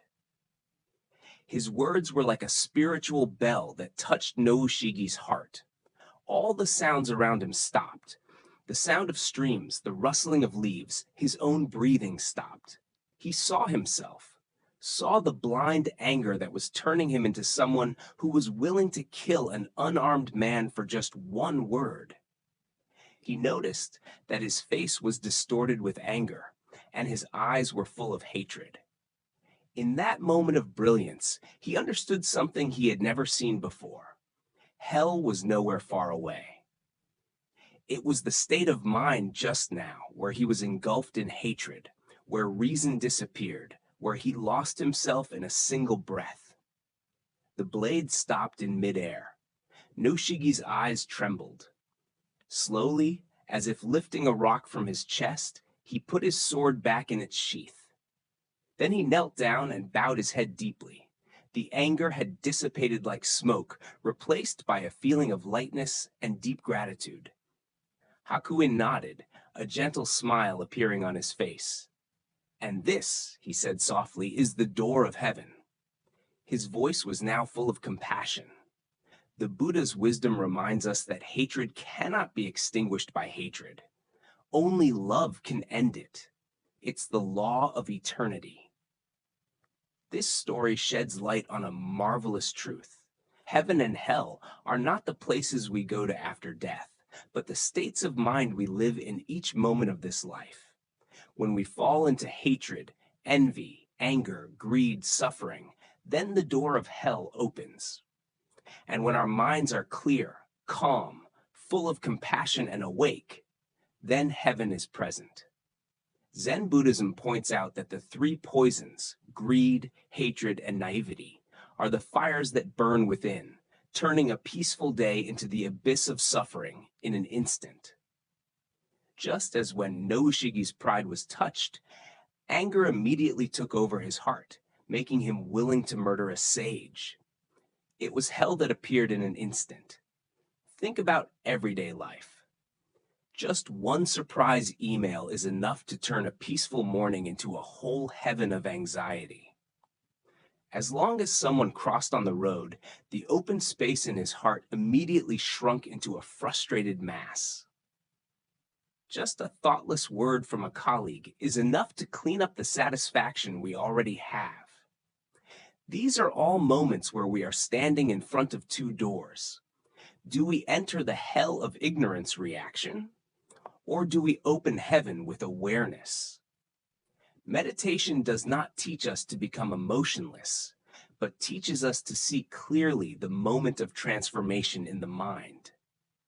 Just as No-Shigi is about to draw his sword, meditation teaches us to realize that we are about to start anger, the very first moment it is ignited, and that realization is enough to close the gates of hell. Zen master Huangba once taught, "Fools reject what they see, cling to what they think. Wise people reject what they think and look directly at what they see." When we get caught up in the reaction, we no longer see reality, only our own thoughts, interpretations, judgments. Hakuin understood this better than anyone, so his scolding was not cruel, but sharp compassion. He knew that it was only by touching that weakness that No-Shigi could see himself.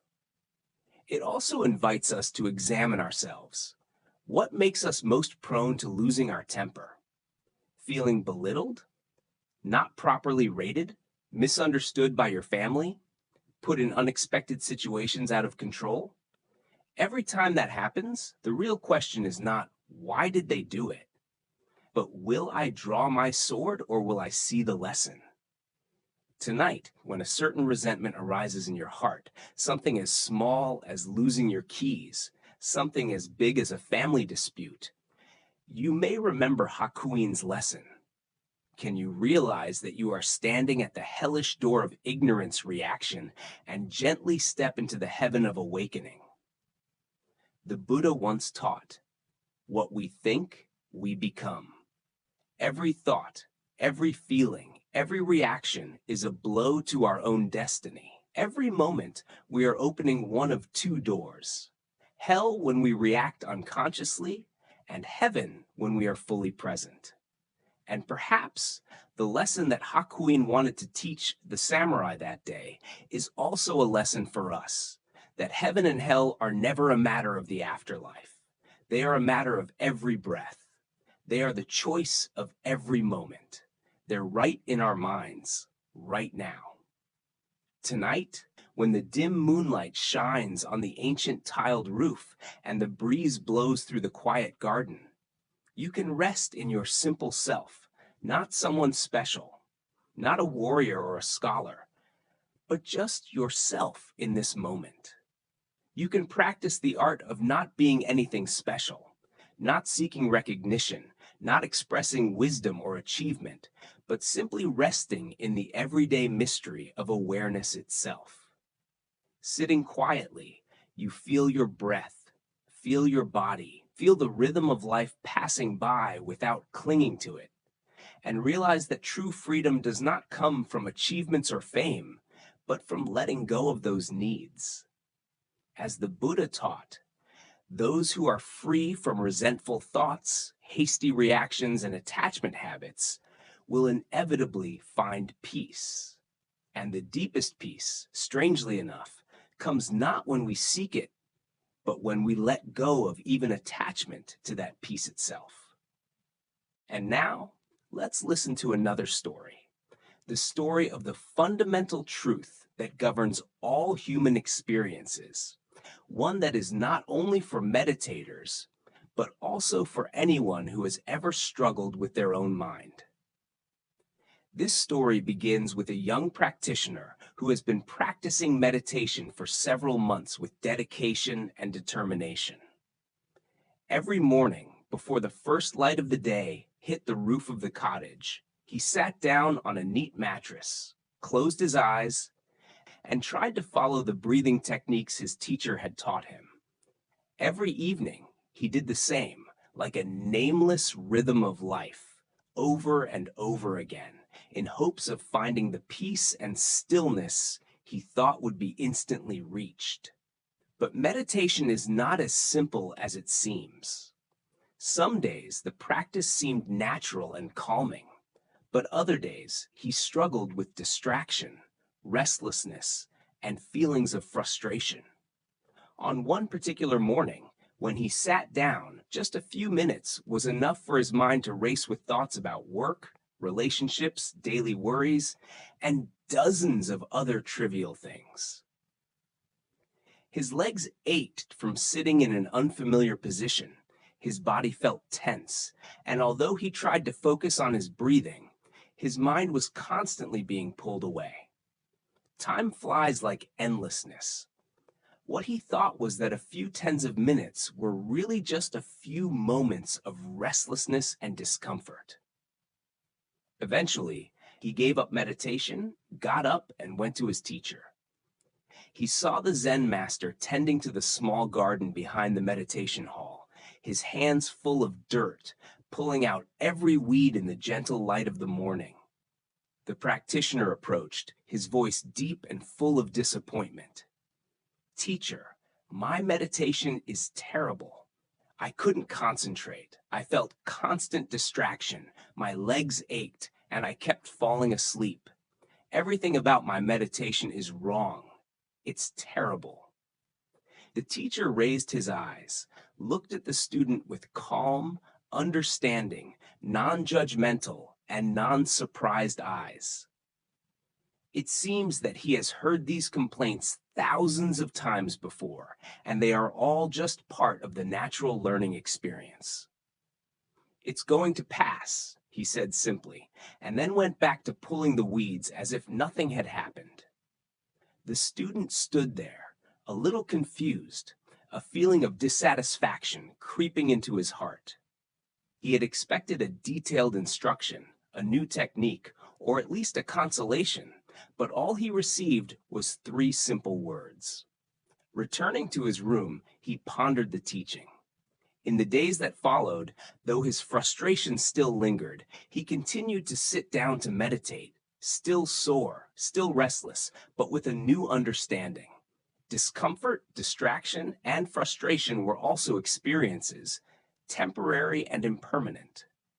Gradually, the magic began to happen. The intense distraction begins to subside. The body adapts to the sitting position, and moments of true stillness begin to creep into the chaos of thought. Peace is no longer a distant thing, but exists right where he sits, in harmony with the breathing and rhythm of life. By the end of the week, his meditation had changed completely. With joy and relief, he looked for the teacher again, this time finding him sweeping leaves on the temple grounds. "Teacher," he exclaimed, his face beaming, "I feel wonderful now. Your mind is clear, your body is relaxed, and you're experiencing the most beautiful states of consciousness. Everything about your meditation is wonderful." He stopped his work for a moment, looked at the student with the same calm expression as before, and once again said, "It will pass." This time, he heard that sentence with a deeper understanding. Joy is no longer clinging, no longer a reason for pride, but becomes a moment of awareness, a subtle understanding that every state, whether pleasant or unpleasant, will change.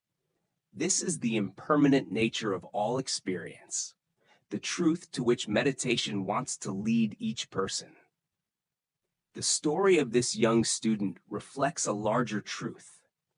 Why do people struggle so violently with the impermanent nature of everything around them? Zen Buddhism points out that much of our suffering stems from resistance to impermanence. Desperate attempts to hold on to pleasant moments, and similarly desperate attempts to get rid of discomfort.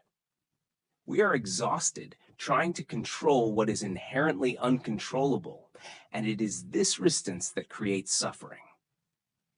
All experiences, terrible or wonderful, unpleasant or pleasant, are temporary.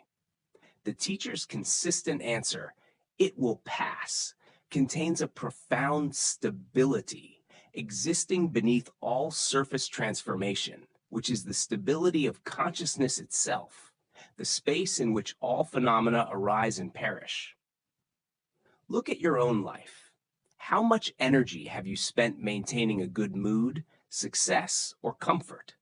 How do you resist unpleasant emotions, challenges, or unexpected circumstances? Both clinging and resistance create unnecessary suffering.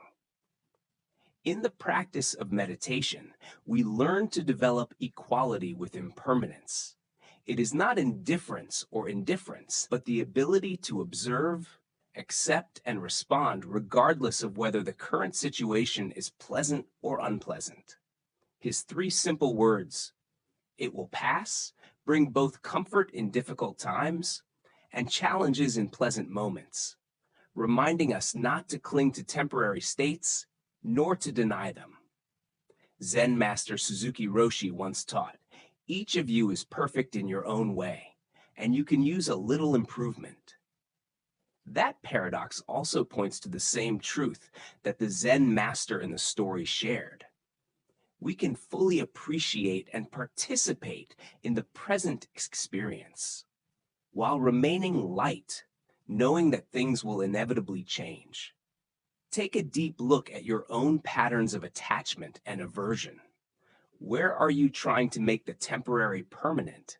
Are you tired of battling circumstances that would inherently change themselves if you simply let them flow naturally? The Buddha taught that all things that are conditioned are impermanent, and that diligent living to the full, while keeping all results lightly, is the path to true peace. This understanding changes the way we deal with both success and failure, joy and pain. Instead of being swept away by the inevitable upheavals, we find stability in awareness, where everything else changes, but the essence still exists. We learn to live each moment to the fullest, so that every experience, whether suffering or happiness, becomes a teaching, an opportunity to recognize impermanence and liberate the mind from clinging and resistance. It is true peace, which does not come from controlling or achieving anything, but from being fully present and free in the unrelenting flow of life. And so, when you rest in your simple being, try to practice the art of not being anybody special, not seeking or attaching, but just letting go and observing. Every breath, every feeling, every thought passes like a cloud in a bright sky, without holding on, without resistance, and you will realize that peace is not far away, that heaven is nowhere but the present moment, and that all experiences, whether good or bad, will all pass. Tonight, when you notice any state of mind and body, whether comfortable or uncomfortable, pleasant or uncomfortable, clear or confused, can you remember the simple wisdom of the Zen master? You can keep your present experience complete as the breath itself is passing, while at the same time knowing that it, like everything else, will pass, will drift away like clouds in the vast sky. As the Buddha observed, just as the vast ocean has a taste of salt, this teaching also has a taste of liberation, a taste of peace without seeking, a taste of awareness that is free from all clinging and opposition. The taste of liberation is not found in attaining permanent pleasant states, but in discovering the freedom that comes from dancing gracefully with the ever-changing nature of existence itself, in letting go of clinging, in accepting impermanence, in being present without conditions. And to better understand this, listen to a Zen story about the unexpected nature of enlightenment. The story of the kitchen monk who taught us about the profound difference between seeking and finding, between effort and letting go. In the serene mountains around Lake Hakone, there is a large monastery famous throughout Japan for its strict practice and deep wisdom, where monks live to the rhythm of meditation, grass, and mountains. Among those monks was a humble man named Ichi, whose life would teach us about the magic of living in the present. For 55 years, Ichi worked faithfully in the monastery's kitchen. While other monks sit in formal meditation or participate in academic debates, Ichi cuts vegetables, tends the fire, washes dishes, and prepares meals with silent devotion, with careful attention to every movement, every rhythm of daily work. His hands were permanently stained white, his back bent down with years of service, but his humility and devotion never faded. However, Ichi carries a burden. From the very beginning, he was given a koan, a paradoxical question that Zen masters use to expand the mind, to look beyond ordinary logic. The riddle is famous. What is the sound of applause? Day after day, year after year, he wrestled with this question, trying to solve it through logic, intuition, and every way his mind could think of. As the decades passed, Ichi began to see himself as a loser, while the young monks seemed to be progressing, gaining insights that their teachers recognized. He remained stuck with the unsolved riddle, with the mysterious silence of a hand as it clapped, which he never heard.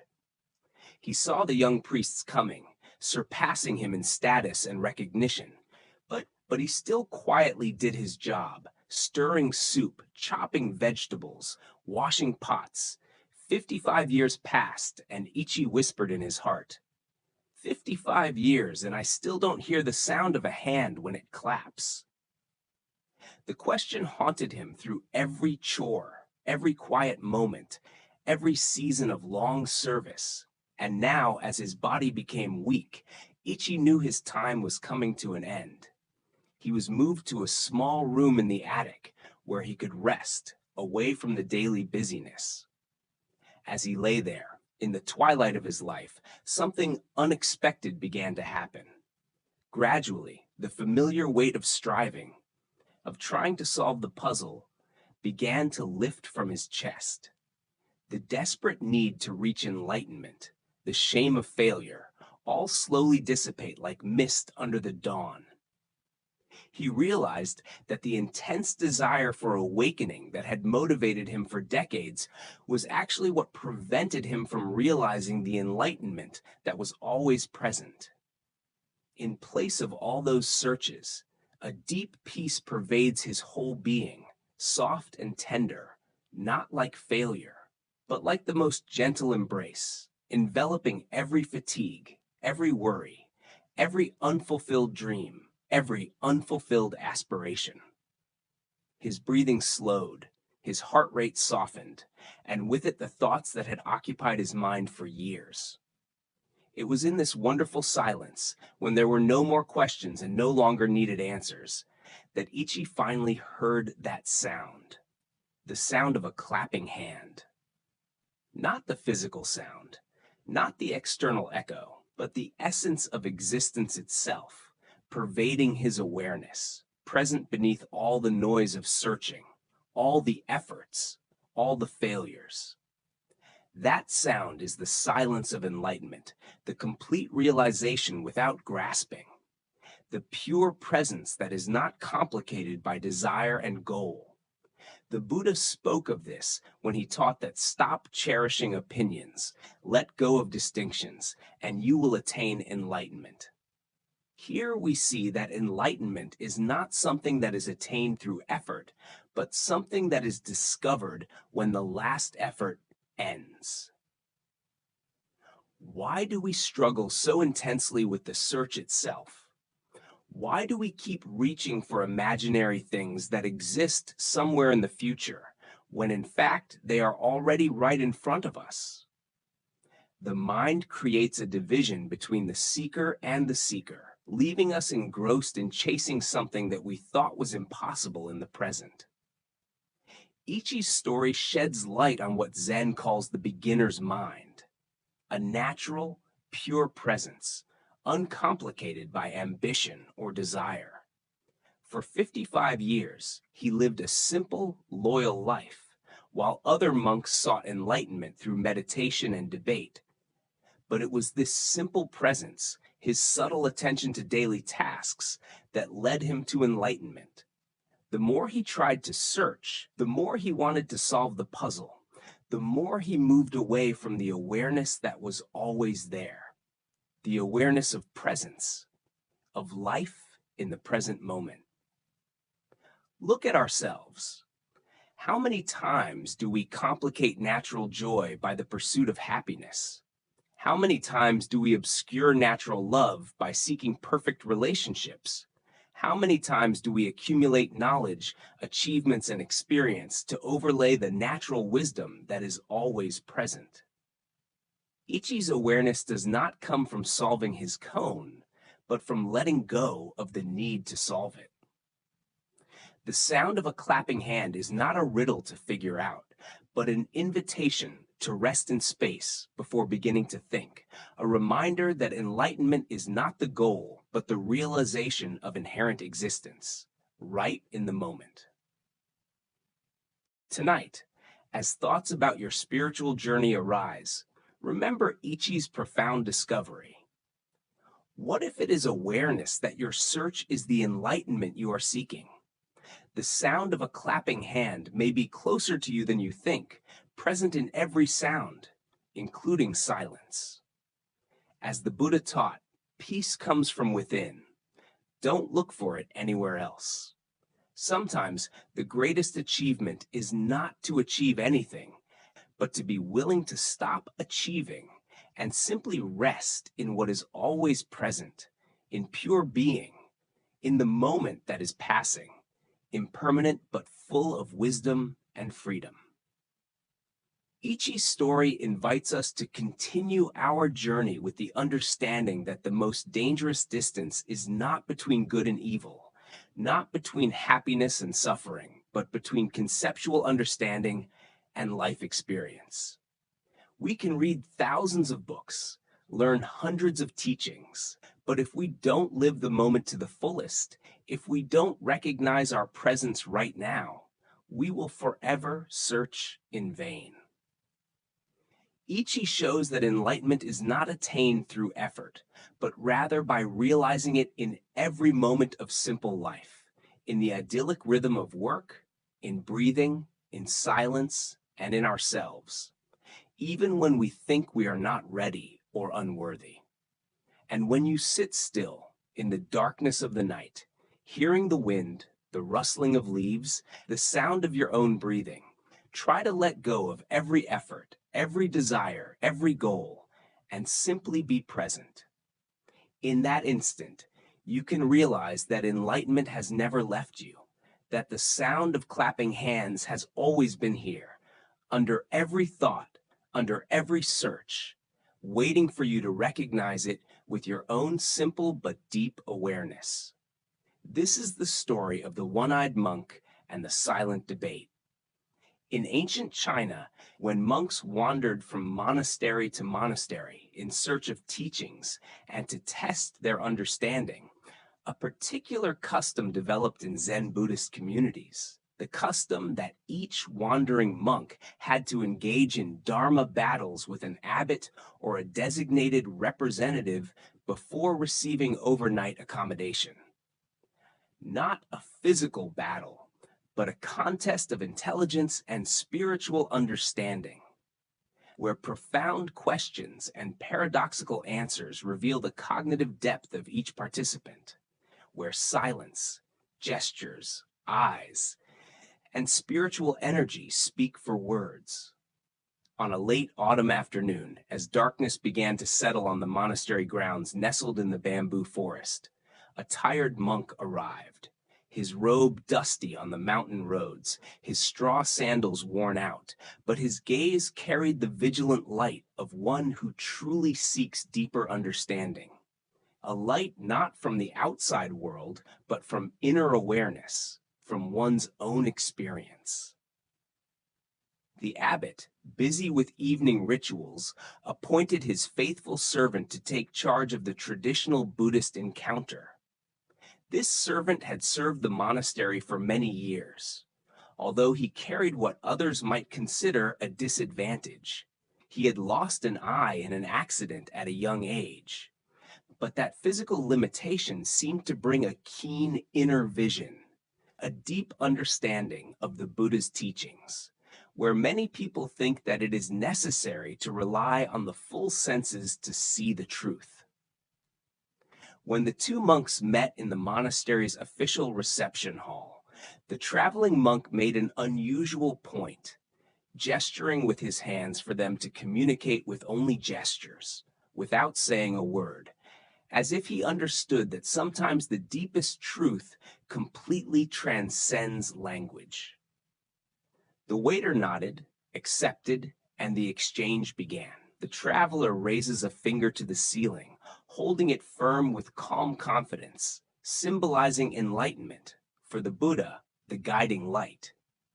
Without hesitation, the waiter responded with two fingers, as a reminder that enlightenment is inseparable from the teachings, the Dharma, the guidance, and the journey that the Buddha taught.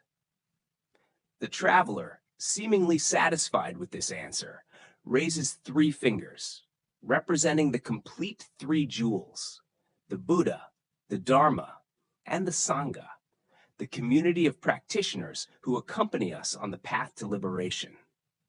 But soon after, the waiter surprised him by clenching his fists, holding tightly in the space between them, showing that the three elements were indeed a unified, inseparable entity. The traveling monk's confident expression slackened. His eyes touched his clenched fists, and he was confused, almost alarmed by a fact beyond comprehension. Without attempting any more gestures, he bowed his head and left the hall. He then approached the abbot with obvious respect and disappointment.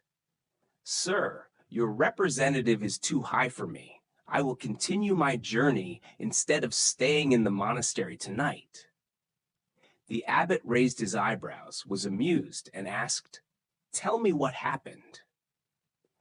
The monk explained seriously, "I started by holding up a finger that symbolizes the enlightened Buddha showing us the path." But his monk immediately responded with two fingers, pointing to the Buddha and the Dharma, the teacher and the teachings. I raised three fingers for the complete three jewels, but he raised his fist, proving that all three were one unified entity. His knowledge is beyond my ability, so I have to seek guidance elsewhere before I deserve to stay here. The abbot listened to the explanation and was even more surprised because he knew the personality of his servant. When the traveling monk left at dusk, the waiter appeared, indignant and breathless. "Where is that insolent thug? I searched everywhere." The man's nerves. I had never seen rudeness disguised as such a spiritual lesson. What exactly happened? The abbot was curious, and the waiter recounted, his voice getting higher and higher. "He insulted me by holding up a finger to remind me that I only had one eye. Here I thought we were taking part in a spiritual lecture, but he immediately emphasized my physical limitations.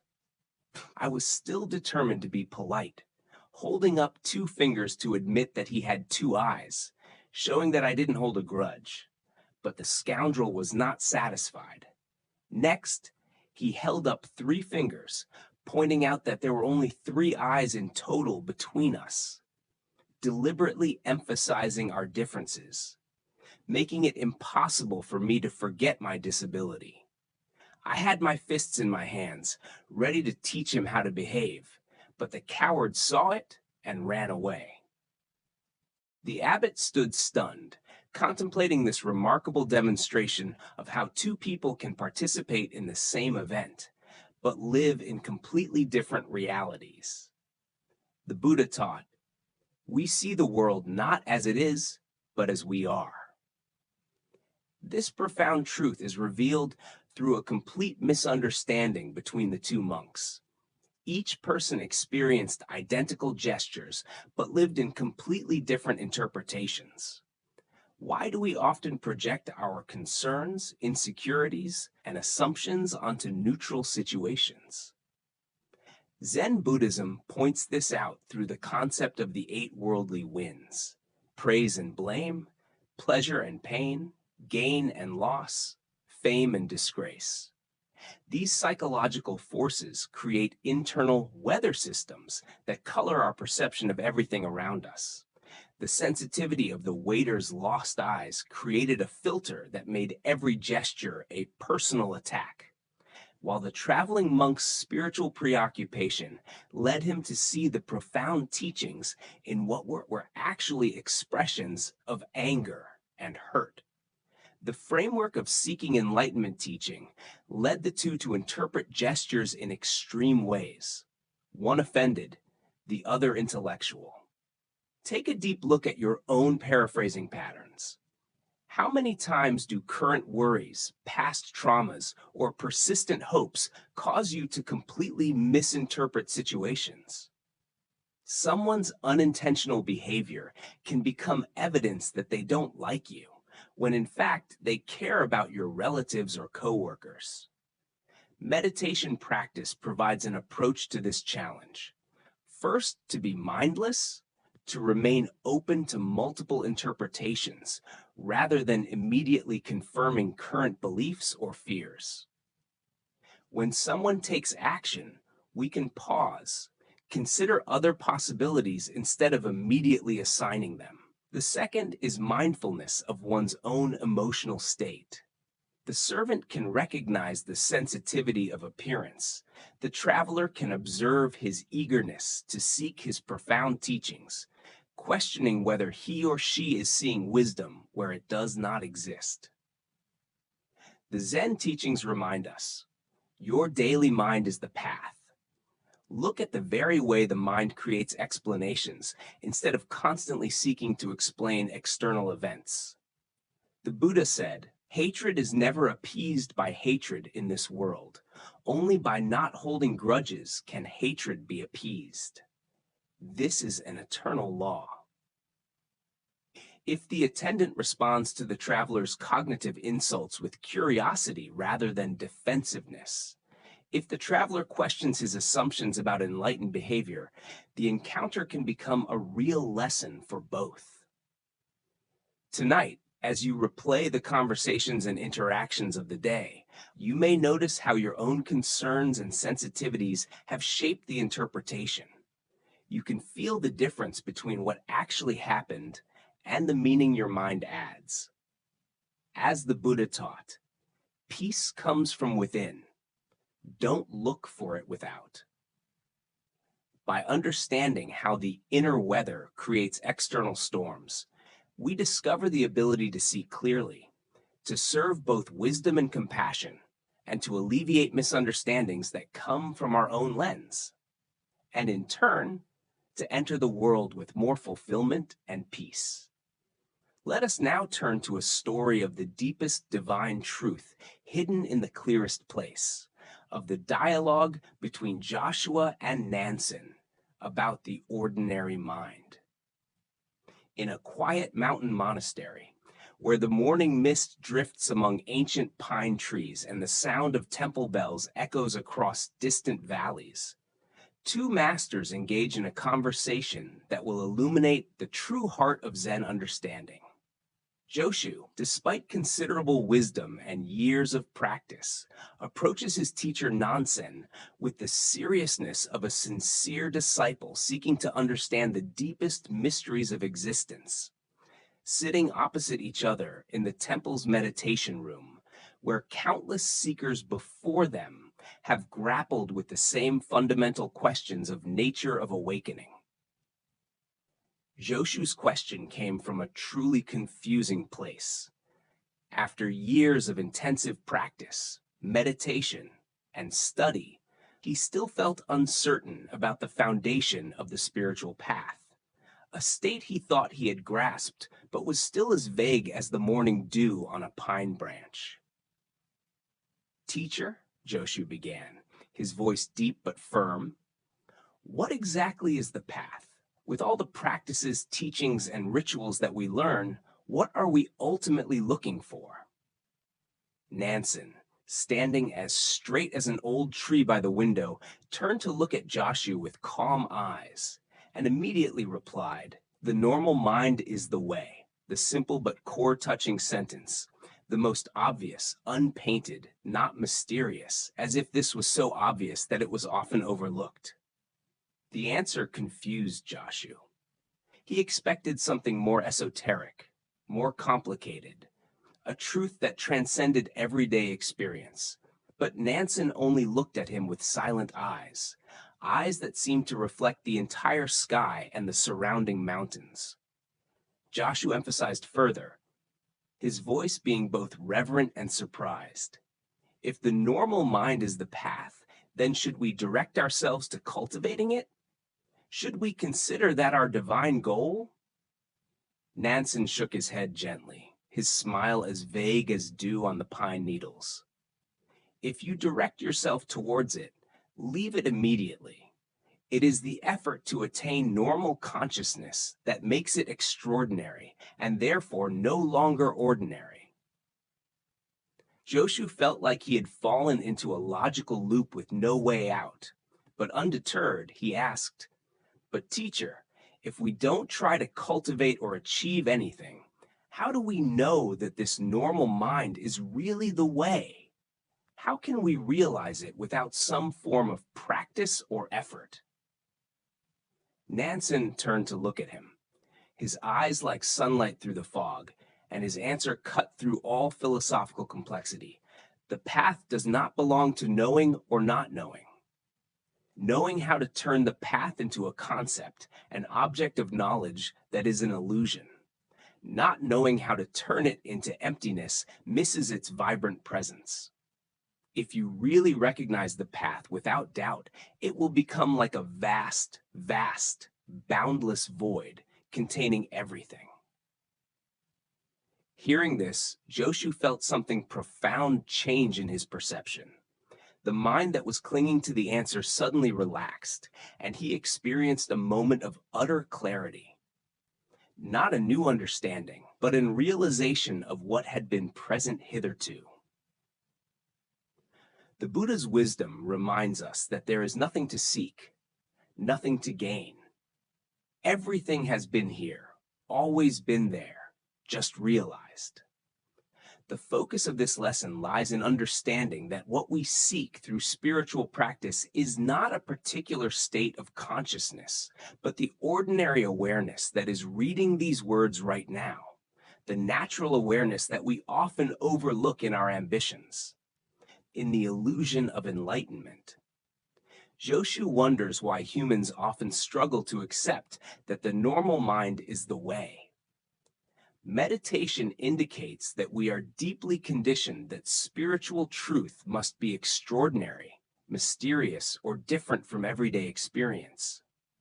We imagine enlightenment as a permanent state of happiness, cosmic consciousness, or supernatural ability, when in reality, it is just a natural state of awareness, unoverlaid with searching, not dominated by desire or anxiety.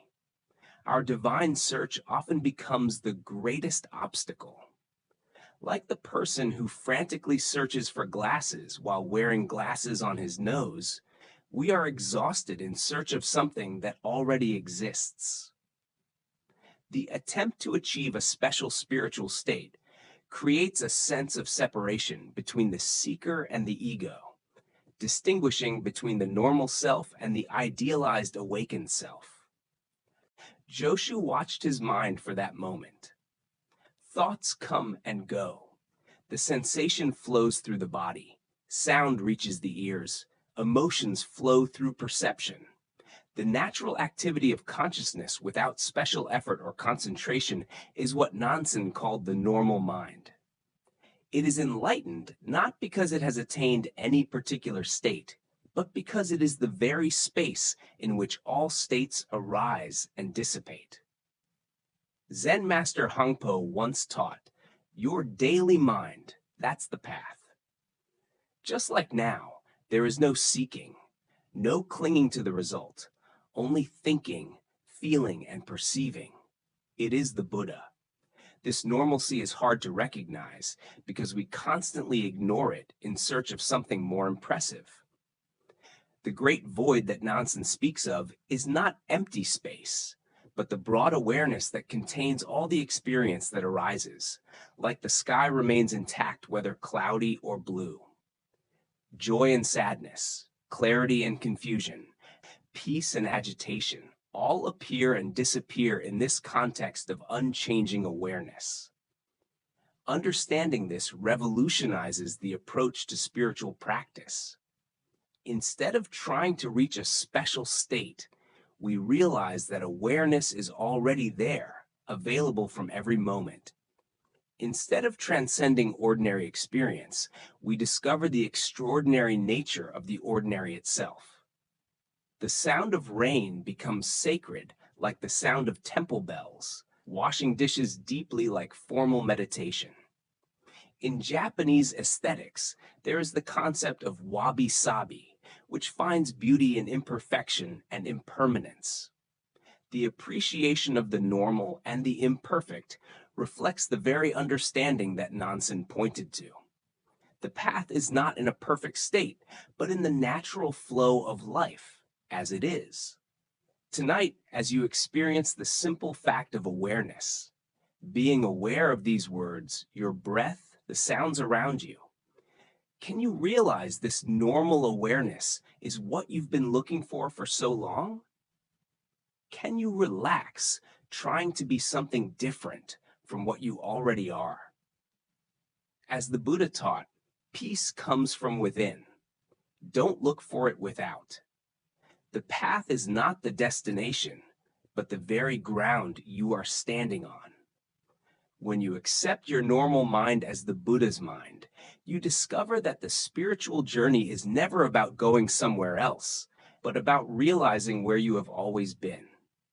Every ritual, every practice, every teaching is a way to return to the present itself, to the normal perception that is already perfect, full. As life passes, people are still busy searching for a special state. But when a moment stops to see the obvious, the whole universe seems to open up in a moment. The ordinary mind is not something that needs to be improved or attained. It is natural, invaluable, the path and the destination, as long as you recognize it and live in full existence without being bound by ideas or aspirations. And as the morning mist dissolves under the sun, this light of awareness radiates, not possessive, not clinging, only full of peace. As he walked out of the meditation room, looking at the old pine trees, listening to the bells ringing in the valley, Joshu realized that every journey, every practice, every effort leads back to the very place where the normal mind has always been, where enlightenment is not what we have attained, but what we already have. And just recognize. As we continue our journey through the wisdom of Zen Buddhism, let us move on to a story about how customs can outlive their purpose, about the lesson of the monastic cat and the forgotten scholars. In a peaceful monastery nestled in the mountains, where the morning mist floats among the ancient trees and the sound of temple bells echoes throughout the valley, a community of monks devotes themselves to the practice of meditation regularly. Every evening, as the sun sets behind the mountain peaks and the darkness stretches over the temple grounds, they gather in the meditation hall for the most important practice of the day, a time of deep silence and inner contemplation that has been maintained for generations. However, this monastery is also inhabited by a special cat, gray-white fur, sharp blue eyes, which has turned the temple grounds into its own territory and developed the unfortunate habit of appearing in evening meditation sessions, meowing loudly, smashing bowls of water, etc., jumping on the table, and generally creating disturbances that make it difficult for monks to maintain the focused attention that their practice requires. Night after night, the monks try to immerse themselves in deep meditation, only to be interrupted by the antics of the cat. Some try to ignore it, focusing on the breath and sounds inside the body, but the interruption still pulls their minds out. Others tried to gently push the animal away, but nothing seemed to work stably. The cat seems to have an uncanny ability to pick out the most inappropriate moments for the noisiest and most distracting behavior, as if it understands every meditation of the monks to subtly break it down. The frustration and confusion grew day by day until the old monastery, who had seen generations of students, decided that a practical solution was needed. Instead of letting the evening practice continue to be interrupted, he instructed his disciples to gently catch the cat before each meditation session and tie it to a corner of the hallway where it could not harm or disturb. This simple solution proved to work wonders. The cat, though still present, is no longer capable of breaking the monk's concentration. Years pass peacefully with this arrangement. Meditation sessions take place uninterrupted. The monks deepen their practice, and the cat seemed to be content with the restrained posture in the evening. Gradually, this becomes an established habit that people accept as normal and necessary. When the last old teacher died, the monks continued all the practices he had established, including tying the cat in the evening, without question. They don't think about the original reason or the real purpose of this action. They simply accept it as an integral part of the evening tradition. Over time, the original cat also died, living a full life in the monastery. But the monks were completely convinced that having a tidal cat was essential for proper meditation. They put a lot of effort into finding another cat specifically for this purpose and continue the tradition without interruption.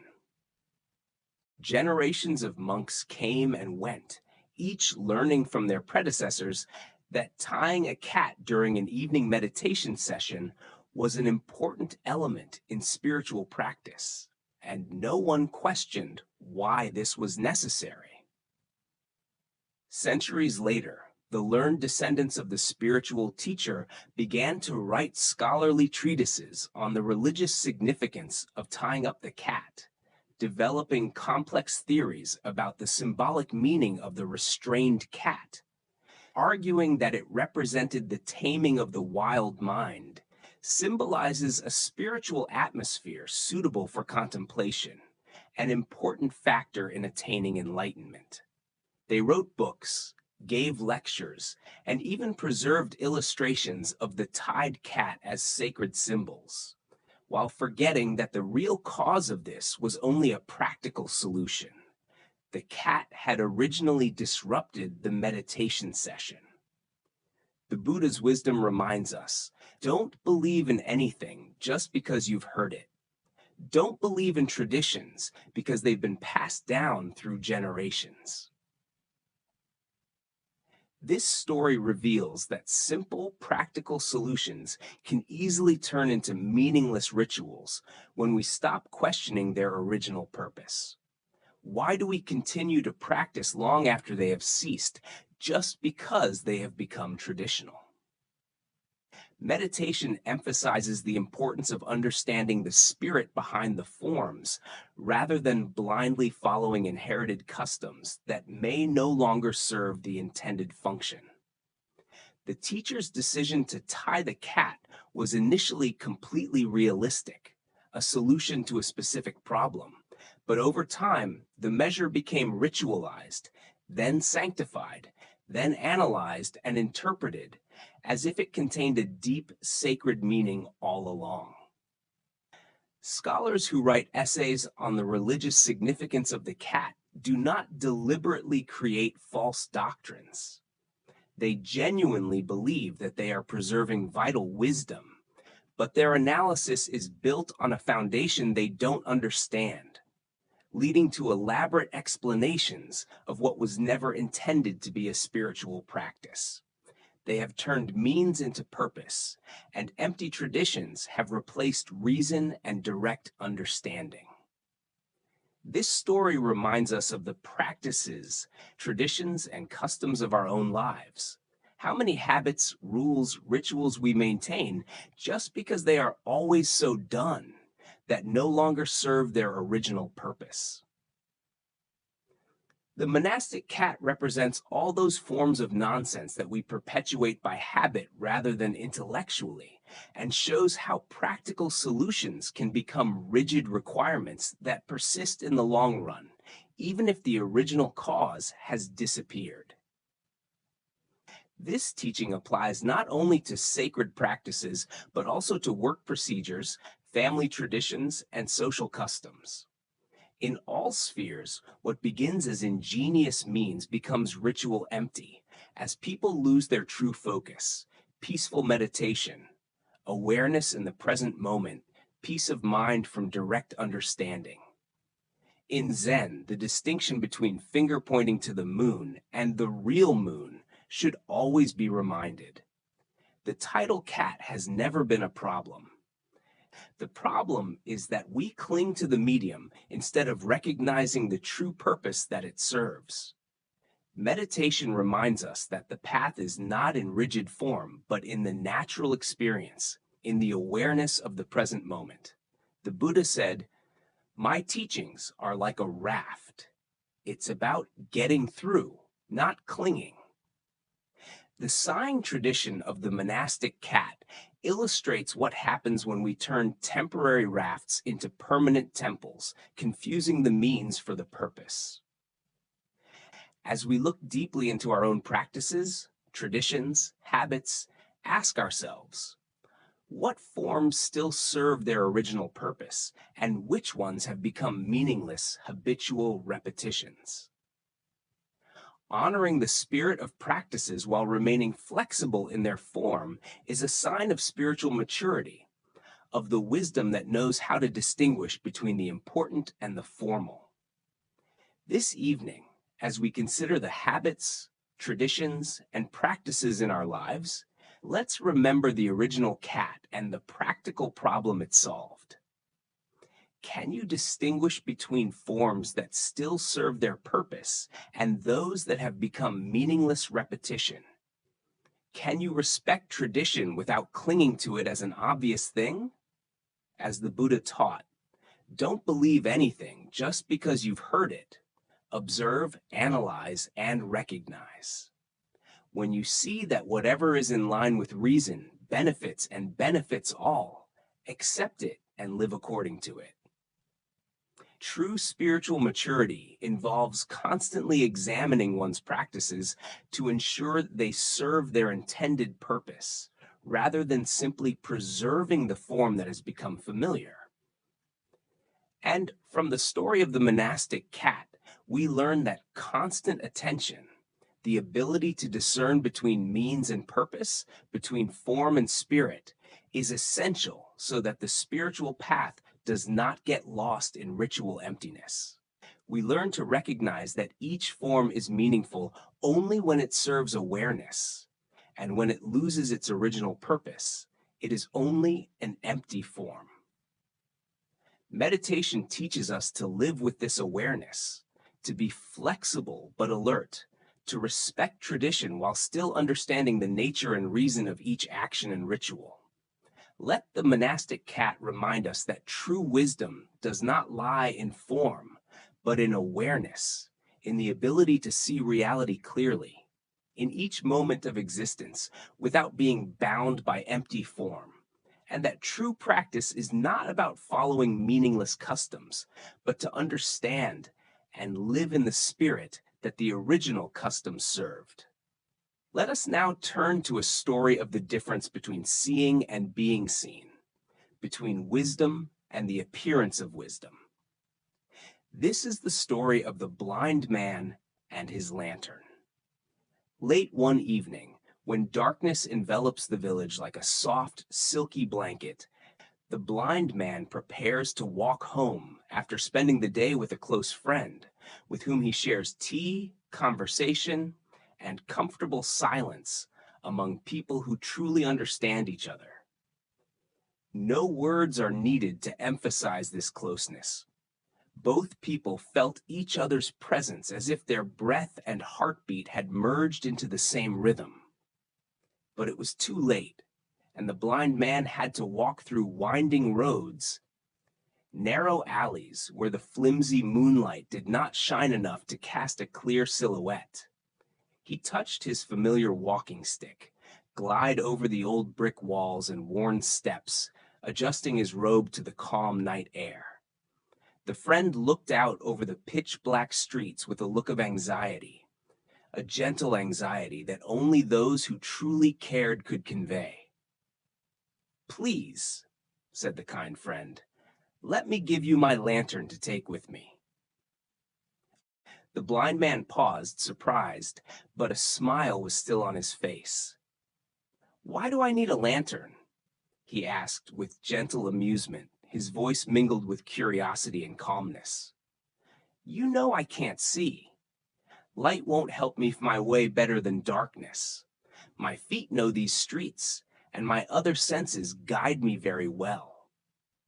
He held the cane firmly and took a deep breath, preparing for the familiar journey.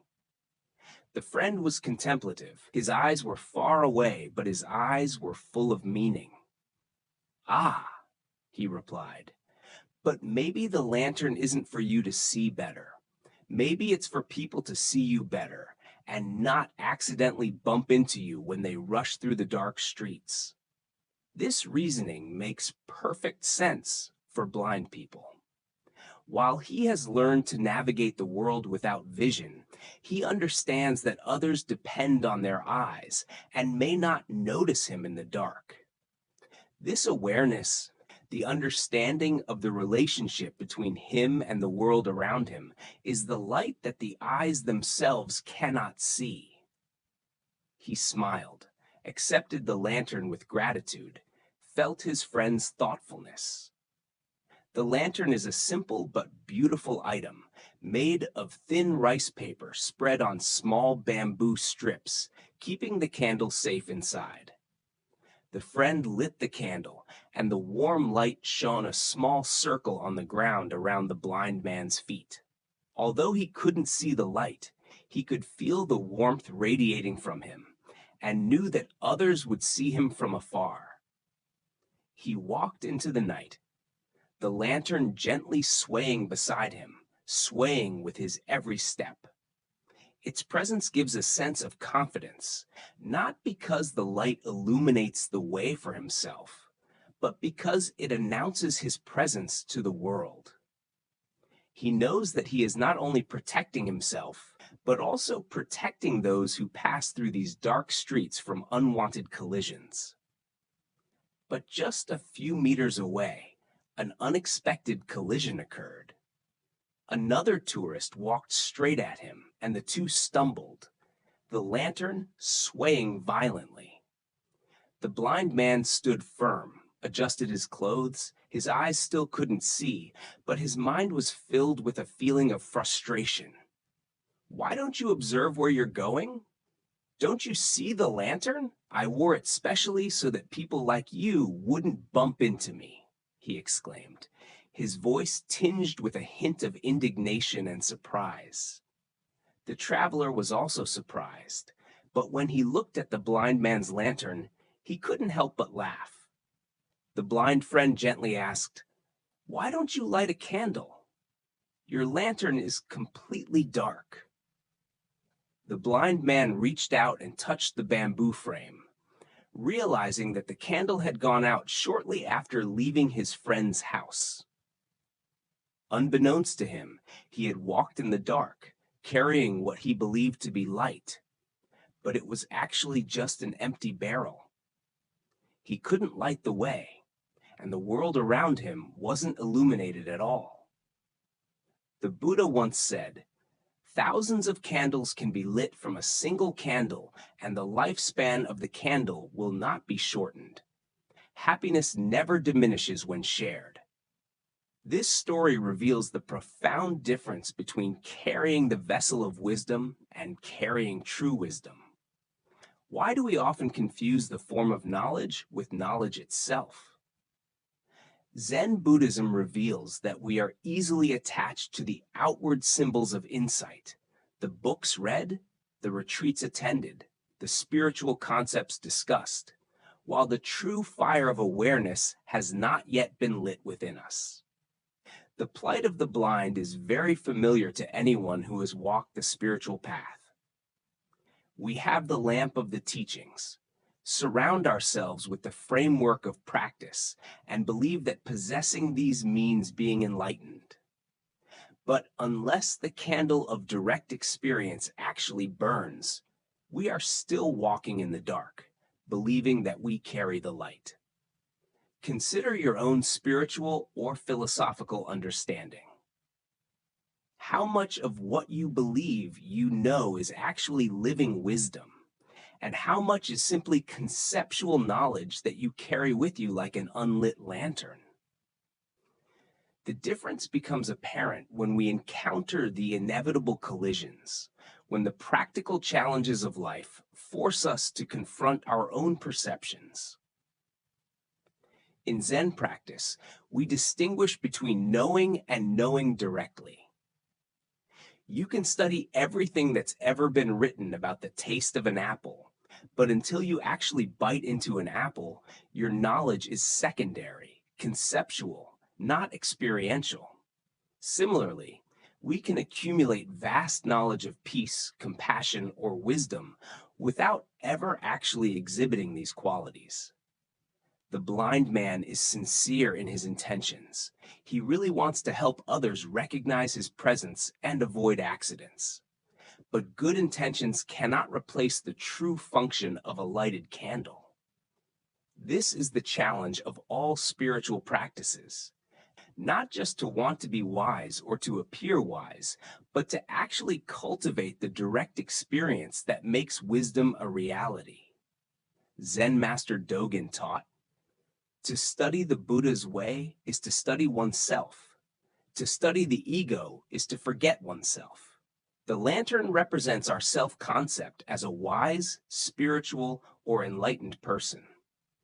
As long as we are primarily concerned with maintaining this identity, the true candle of true insight has not been lit. The traveler bumps into the blind, not ruthless when it comes to pointing out the obvious. Sometimes we need someone else's help to see that our candle is out, that we walk on old understanding without taking care of the flame of awareness in the present moment. Take a deep look at your own experience. When do you find yourself carrying an unlit lantern? Maybe it's when you're giving advice but haven't fully integrated yet. When you talk about peace while feeling agitated inside, or expressing yourself as having found something and still struggling, this is not a moral failure, but a sign to relight the candle. The beauty of this lesson is that the discovery of dark lanterns is not the end, but the beginning. When we realize we have walked in the dark while believing that we are carrying the light, we can stop, find the source of the fire, and truly illuminate the path. The lantern is not useless. It only needs the essential element to work. It needs a lighted candle. Similarly, knowledge or forms of spiritual cultivation are not meaningless. They only need the direct light of experience and awareness. When the flame of awareness burns, every form comes alive, not because the form itself is valuable, but because it contains the true light within. The blind man continued walking, now more cautious, and his friend stood and watched, understanding that help was not only the light on the lantern, but also a reminder of alertness and humility. The story ends, but the lesson still resonates. Wisdom is not in the container or the form, but in the true illumination from within. When we go through the darkness of life, we carry the lantern with us, but only when the candle burns do we truly see and be seen, and only then does true wisdom emerge. In our relationships, careers, and spiritual practices, we encounter this same dynamic over and over again. We develop outward forms of expertise, vocabulary, certifications, appearances of mastery, but sometimes lose touch with the original living essence that inspired us. The marriage counselor whose relationship is struggling, the teacher who has stopped learning, the spiritual practitioner who becomes rigid in their practice, all carry unlit lanterns. These lanterns, while beautifully designed and iconic, are still hollow objects without a flame inside. The Buddha taught, "Better than 1,000 empty words is a word that brings peace, and the moment of true presence, true compassion, or vivid understanding sheds light on years of accumulating concepts." The lighted candle, no matter how small, provides practical guidance that the most beautiful empty lantern cannot. Practicing meditation constantly requires us to check if our candle is actually burning. Do we speak from direct experience or from memory? Are we acting from the present awareness or from habit? Are we providing true warmth and illumination, or is it just the appearance of these qualities? This is not about achieving perfection or never letting the candle go out. Candles turn off naturally. That's their nature. The wind blew them out of control. They burned, flickered, and faded. The practice is to pay attention when the light is out and humbly to relight it, rather than pretending that it is still burning.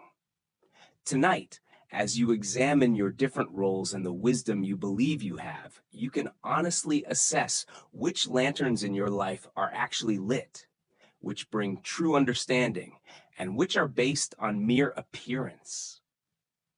Can you find the courage to acknowledge the black lanterns without shame? Viewing them simply as an opportunity to spark true understanding. As the Buddha's wisdom reminds us, three things cannot be hidden for long: the sun, the moon, and the truth. Eventually, the shadow of an unlit lantern reveals itself through collision with reality. But instead of waiting for these inevitable bumps, we can choose to care for our inner fire with the same care we give to any precious light, knowing that when it burns brightly, it not only illuminates our path, but also helps others find theirs. Now, let's move on to a story about the courage to trust the flow of life. This is the story of the Crystal River, a large crystal river where the water flows as clear as the air in the mountains, where there is a village of small creatures that live at the bottom of the river, clinging to rocks, branches, and roots. The river moves over them like a gentle breath, carrying the wisdom of countless springs and distant seas. Young and old, rich and poor, all learn to wrap their appendages around stones and fallen wood to survive. Over the generations, clinging has become an instinct and a mode of survival. The elders reminded, the water is very dangerous. It will sweep you to unknown places. Safety lies in being where you are. But a tiny creature is tired of this endless clinging. Day after day, he watched the flow overhead, seeing it move with purpose and grace. While neighbors complain about the effort it takes to hold it tight, he wonders what it feels like to trust the water. He said, "I'm tired of clinging. Although I don't know where it leads, I believe that the current knows its destination. I'm going to let go and let it take me where I want to go, because if I keep clinging, I'm going to die of boredom before I can actually live." The other creatures gasped in horror. "Idiot! Let go and the water will push you to the bottom of the rock. You will be beaten and broken, dying much faster than any boredom." But the tiny creature decided to make his decision. Looking at his neighbors for the last time, he let go of his familiar stone grip. Instantly, the water swept over him, and just as expected, his tiny body pounded from rock to rock, each impact carrying a pain he had never experienced while clinging to safety. But a miracle began to happen. As the creature surrenders to the force of the current, refusing to take a new anchor despite the pain, the water gradually lifts him higher from the bottom of danger. The acrobatic sound stopped. The rocks could no longer reach him. He now flows with the flow, no longer resisting its direction, but becoming one with the movement of the flow. Going downstream, distant creatures witness what they have never seen before. A creature like them soaring through the water, moving with the elegant power of the current. They cried out, saw a miracle, thinking that this was the Messiah who had come to save them all. The fluent creature hears the cry and feels pity for the misunderstanding. "I'm no more Messiah than any of you," he called back. "The river lifts us all free if you dare to let go." But the creature still squeezed the rocks and roots, not believing in the flow. When he disappears around a bend, they begin to weave legends about the miraculous savior who beautified the village in a short time. The Buddha's wisdom reminds us that we only lose what we cling to. This ancient teaching sheds light on the profound paradox at the heart of human experience. We spend our lives embracing safety and control, believing that our safety depends on holding on to familiar circumstances. But it is this clinging that creates the suffering that we seek to avoid. Why do we cling when the natural flow takes us to unknown adventures? Zen Buddhism reveals that from childhood, we learn what is safe and what is dangerous.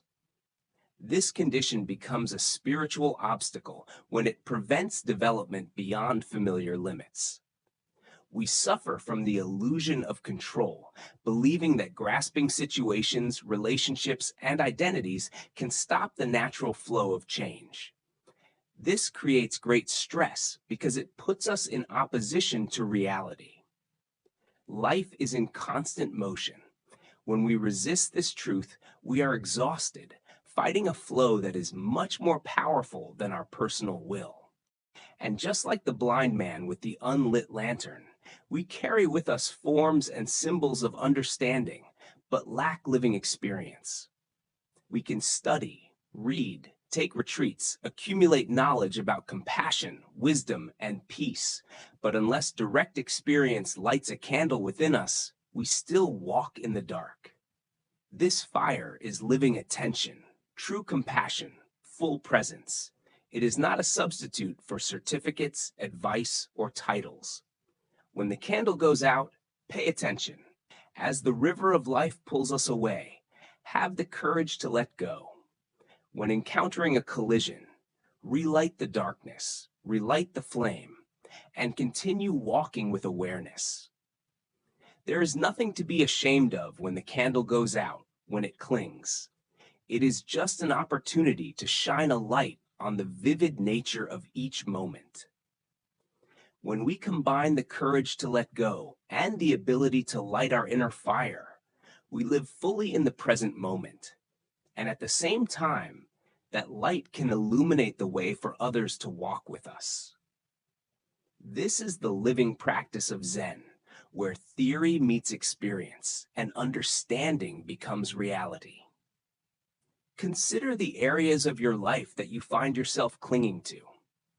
Perhaps it's a relationship that has grown beyond its original form, a career that no longer brings joy, or an image of yourself that is limiting your growth. The flow of change will flow, whether we resist it or not. Our choice is either to exhaust ourselves in futile resistance or to discover the grace available in conscious surrender. The Buddha taught that nothing is permanent except change. Water does not fight against the ridge, it finds its natural way down. When we learn to move with the flow of life instead of against it, we discover the easy effect that rigid resistance can never achieve. Tonight, as you rest in this moment of stillness, what can you be willing to release? Perhaps it's anxiety about tomorrow's challenges, a resentment from yesterday's disappointments, or a self-identification that has become too small. Can you feel the flow of this, the vibrancy of the moment, and trust in its direction? As the Buddha taught, let go of what is past. Let go of what may happen. Let go of what is happening now. Relax now and take a break. In this belief, we discover that the current that we fear will destroy us is actually the power that can bring us back to our true nature, the power that helps us to be in tune with ourselves, to feel every breath and every step on the path that is unfolding. Now, let's explore a story about the path of patience that leads to the wisdom and paradox of urgent searching. This is the teaching of one-eyed students. In a peaceful valley surrounded by blooming cherry trees, a young man listens to stories of a famous Zen master whose disciples have gained profound enlightenment through diligent practice. Filled with spiritual ambition and eager to change his life, the young seeker travels days to the master's monastery, the dust on the road gleaming in the light of enthusiasm, his mind burning with determination to attain enlightenment as quickly as possible. When he finally arrived, he immediately sought a meeting with his master. The old master greeted him in a simple room overlooking the garden, where the monks moved slowly between vegetables and flowers, their movements not hurried but graceful. "Master," the young man said, bowing seriously, I have come to study Zen with complete dedication. I'm willing to work harder than anyone who has worked before. Tell me, if I apply myself with absolute diligence and unwavering effort, how long will it take me to find Zen? Master sat silently, observing the boy's eager face, noticing the tension on his shoulders and the urgent energy radiating from his posture. Finally, he replied thoughtfully, 10 years. The students widened their eyes in surprise. 10 years seemed like a long time when enlightenment felt very urgent, necessary for his happiness. Certainly, with the right approach, the process can be accelerated, the boy said, hopefully. But the teacher, leaning forward, was attentive. So what if you work very hard and really try to learn quickly? If you meditate longer than other practitioners, study more scriptures, practice more intensively, how long after that?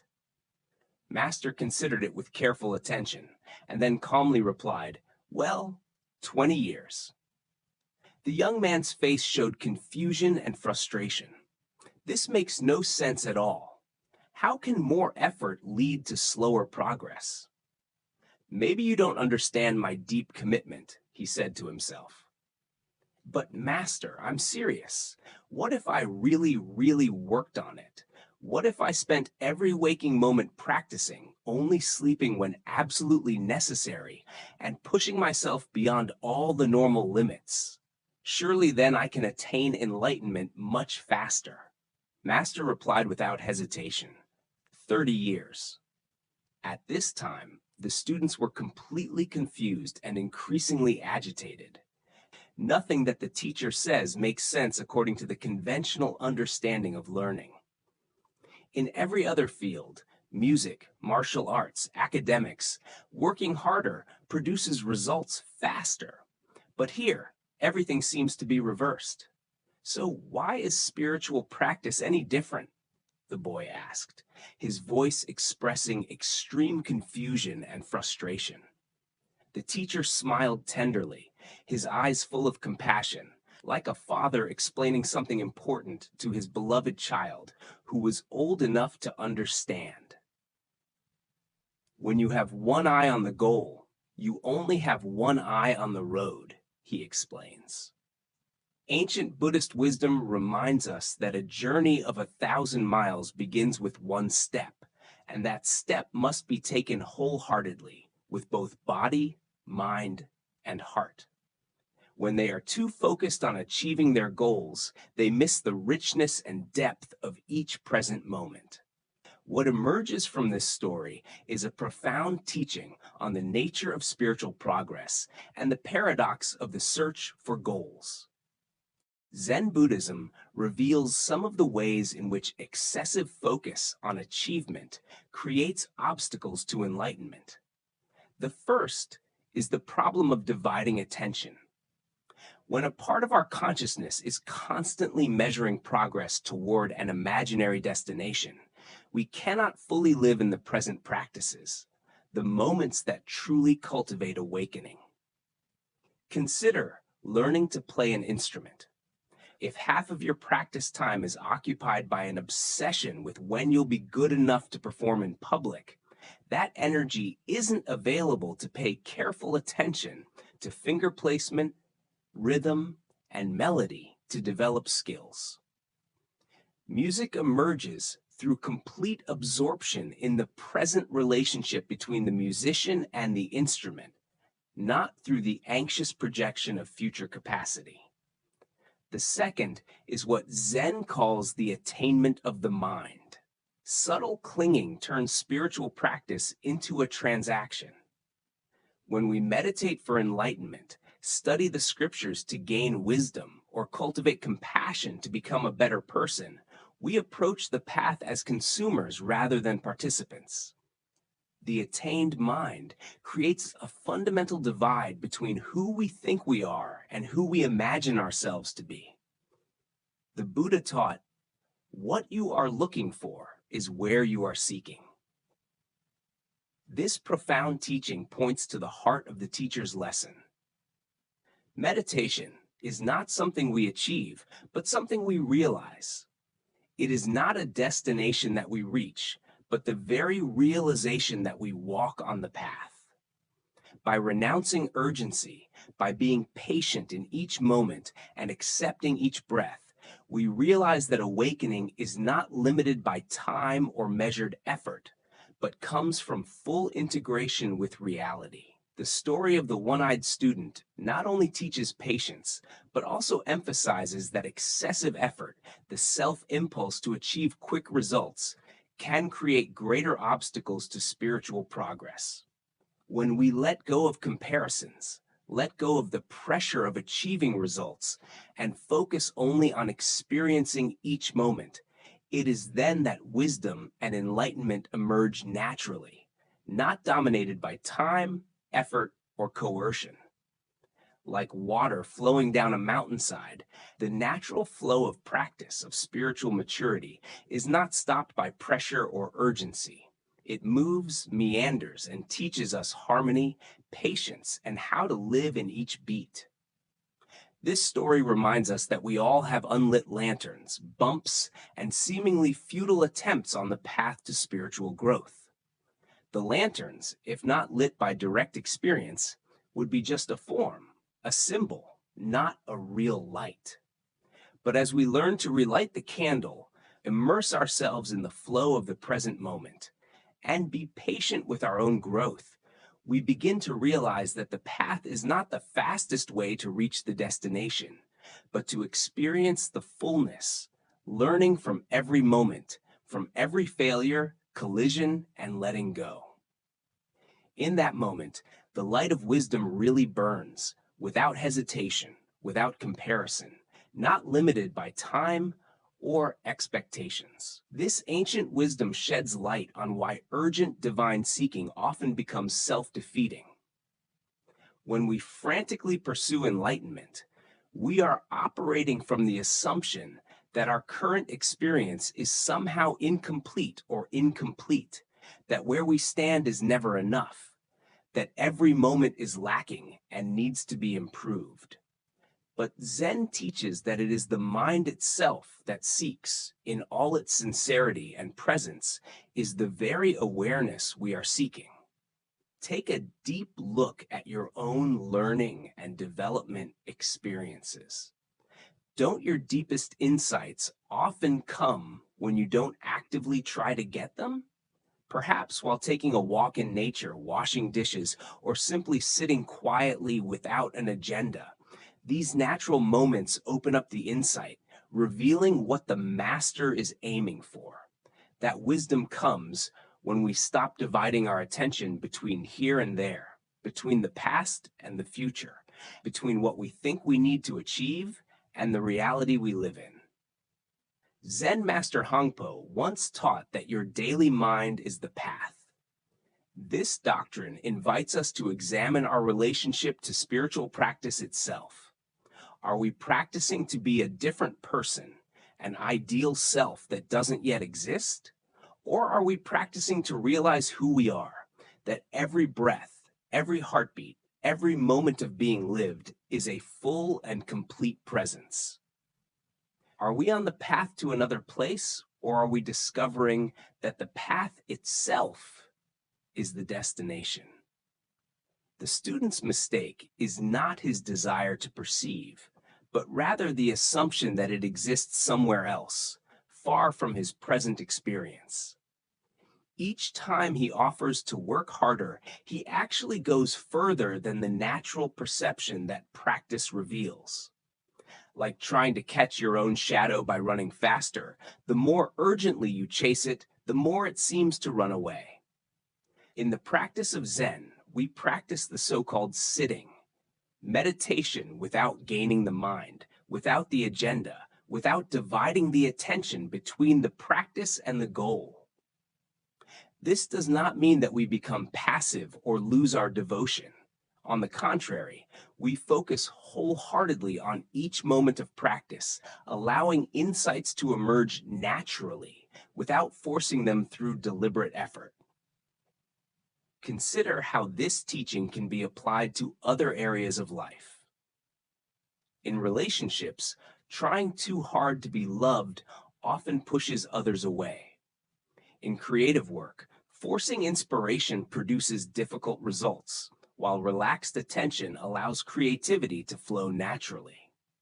As your mind races toward imaginary destinations, the person you want to be, the peace you want to find, the understanding you want to achieve, you can remember the master's teachings and gently bring both eyes back to the path, discovering that the journey itself contains everything you thought you were looking for at the end of it. The Buddha once said, "There is no way to be happy. Happiness is the way." As we walk the path with full attention, we discover that what we think lies at the end of it is already present in every step. Tonight, as the gentle exploration comes to an end, you may realize that the tranquility you encounter is not an elusive goal, but an inherent quality that is always accessible to you. You may feel that the profound stillness you have connected with tonight lies not only in the stories, but also in your own direct awareness, patiently waiting for your acknowledgement. The Buddha said, "We are shaped by our thoughts. We become what we think we are." Reflecting on this insight, remember that inner serenity and understanding do not arise from external conditions or fleeting experiences, but arise from the core of your being, which is present in every breath, every present moment. Throughout tonight's listening, each story offers a lasting lesson, always emphasizing the same liberating truth. Discomfort diminishes when we loosen our grip. Inner liberation arises naturally when we let go of what binds us. And true peace emerges from clear awareness that goes beyond distortion and knee-jerk reactions. Even if your thoughts wander from time to time, even if a little anxiety returns, the wisdom you have acquired tonight is firmly rooted in your consciousness, ready to assist whenever required. As you prepare to rest, consider that these timeless teachings have illuminated not some distant path, but a way of living that is completely engaged right here in this very moment. In the quiet moments that follow, allow yourself to feel your perspective has subtly changed. Your breath now moves more easily, and your heart is peaceful, undisturbed, and receptive. These teachings serve as a reminder that true knowledge is not hidden on distant mountain peaks, nor is it limited to ancient writings. It shines clearly and undeniably in the everyday simplicity of conscious attention. Tonight, you have seen that reality, a reality that becomes clear when we just stop and observe. As you transition from this quiet time back to the rhythm of the day, take with you not only the stories themselves, but also the deep sense of comfort and clarity that they have evoked. May this tranquility remain with you, guiding your path through both bright and difficult times. Thank you for joining us on this journey with the Monk Tells Bedtime Stories. Sleep well.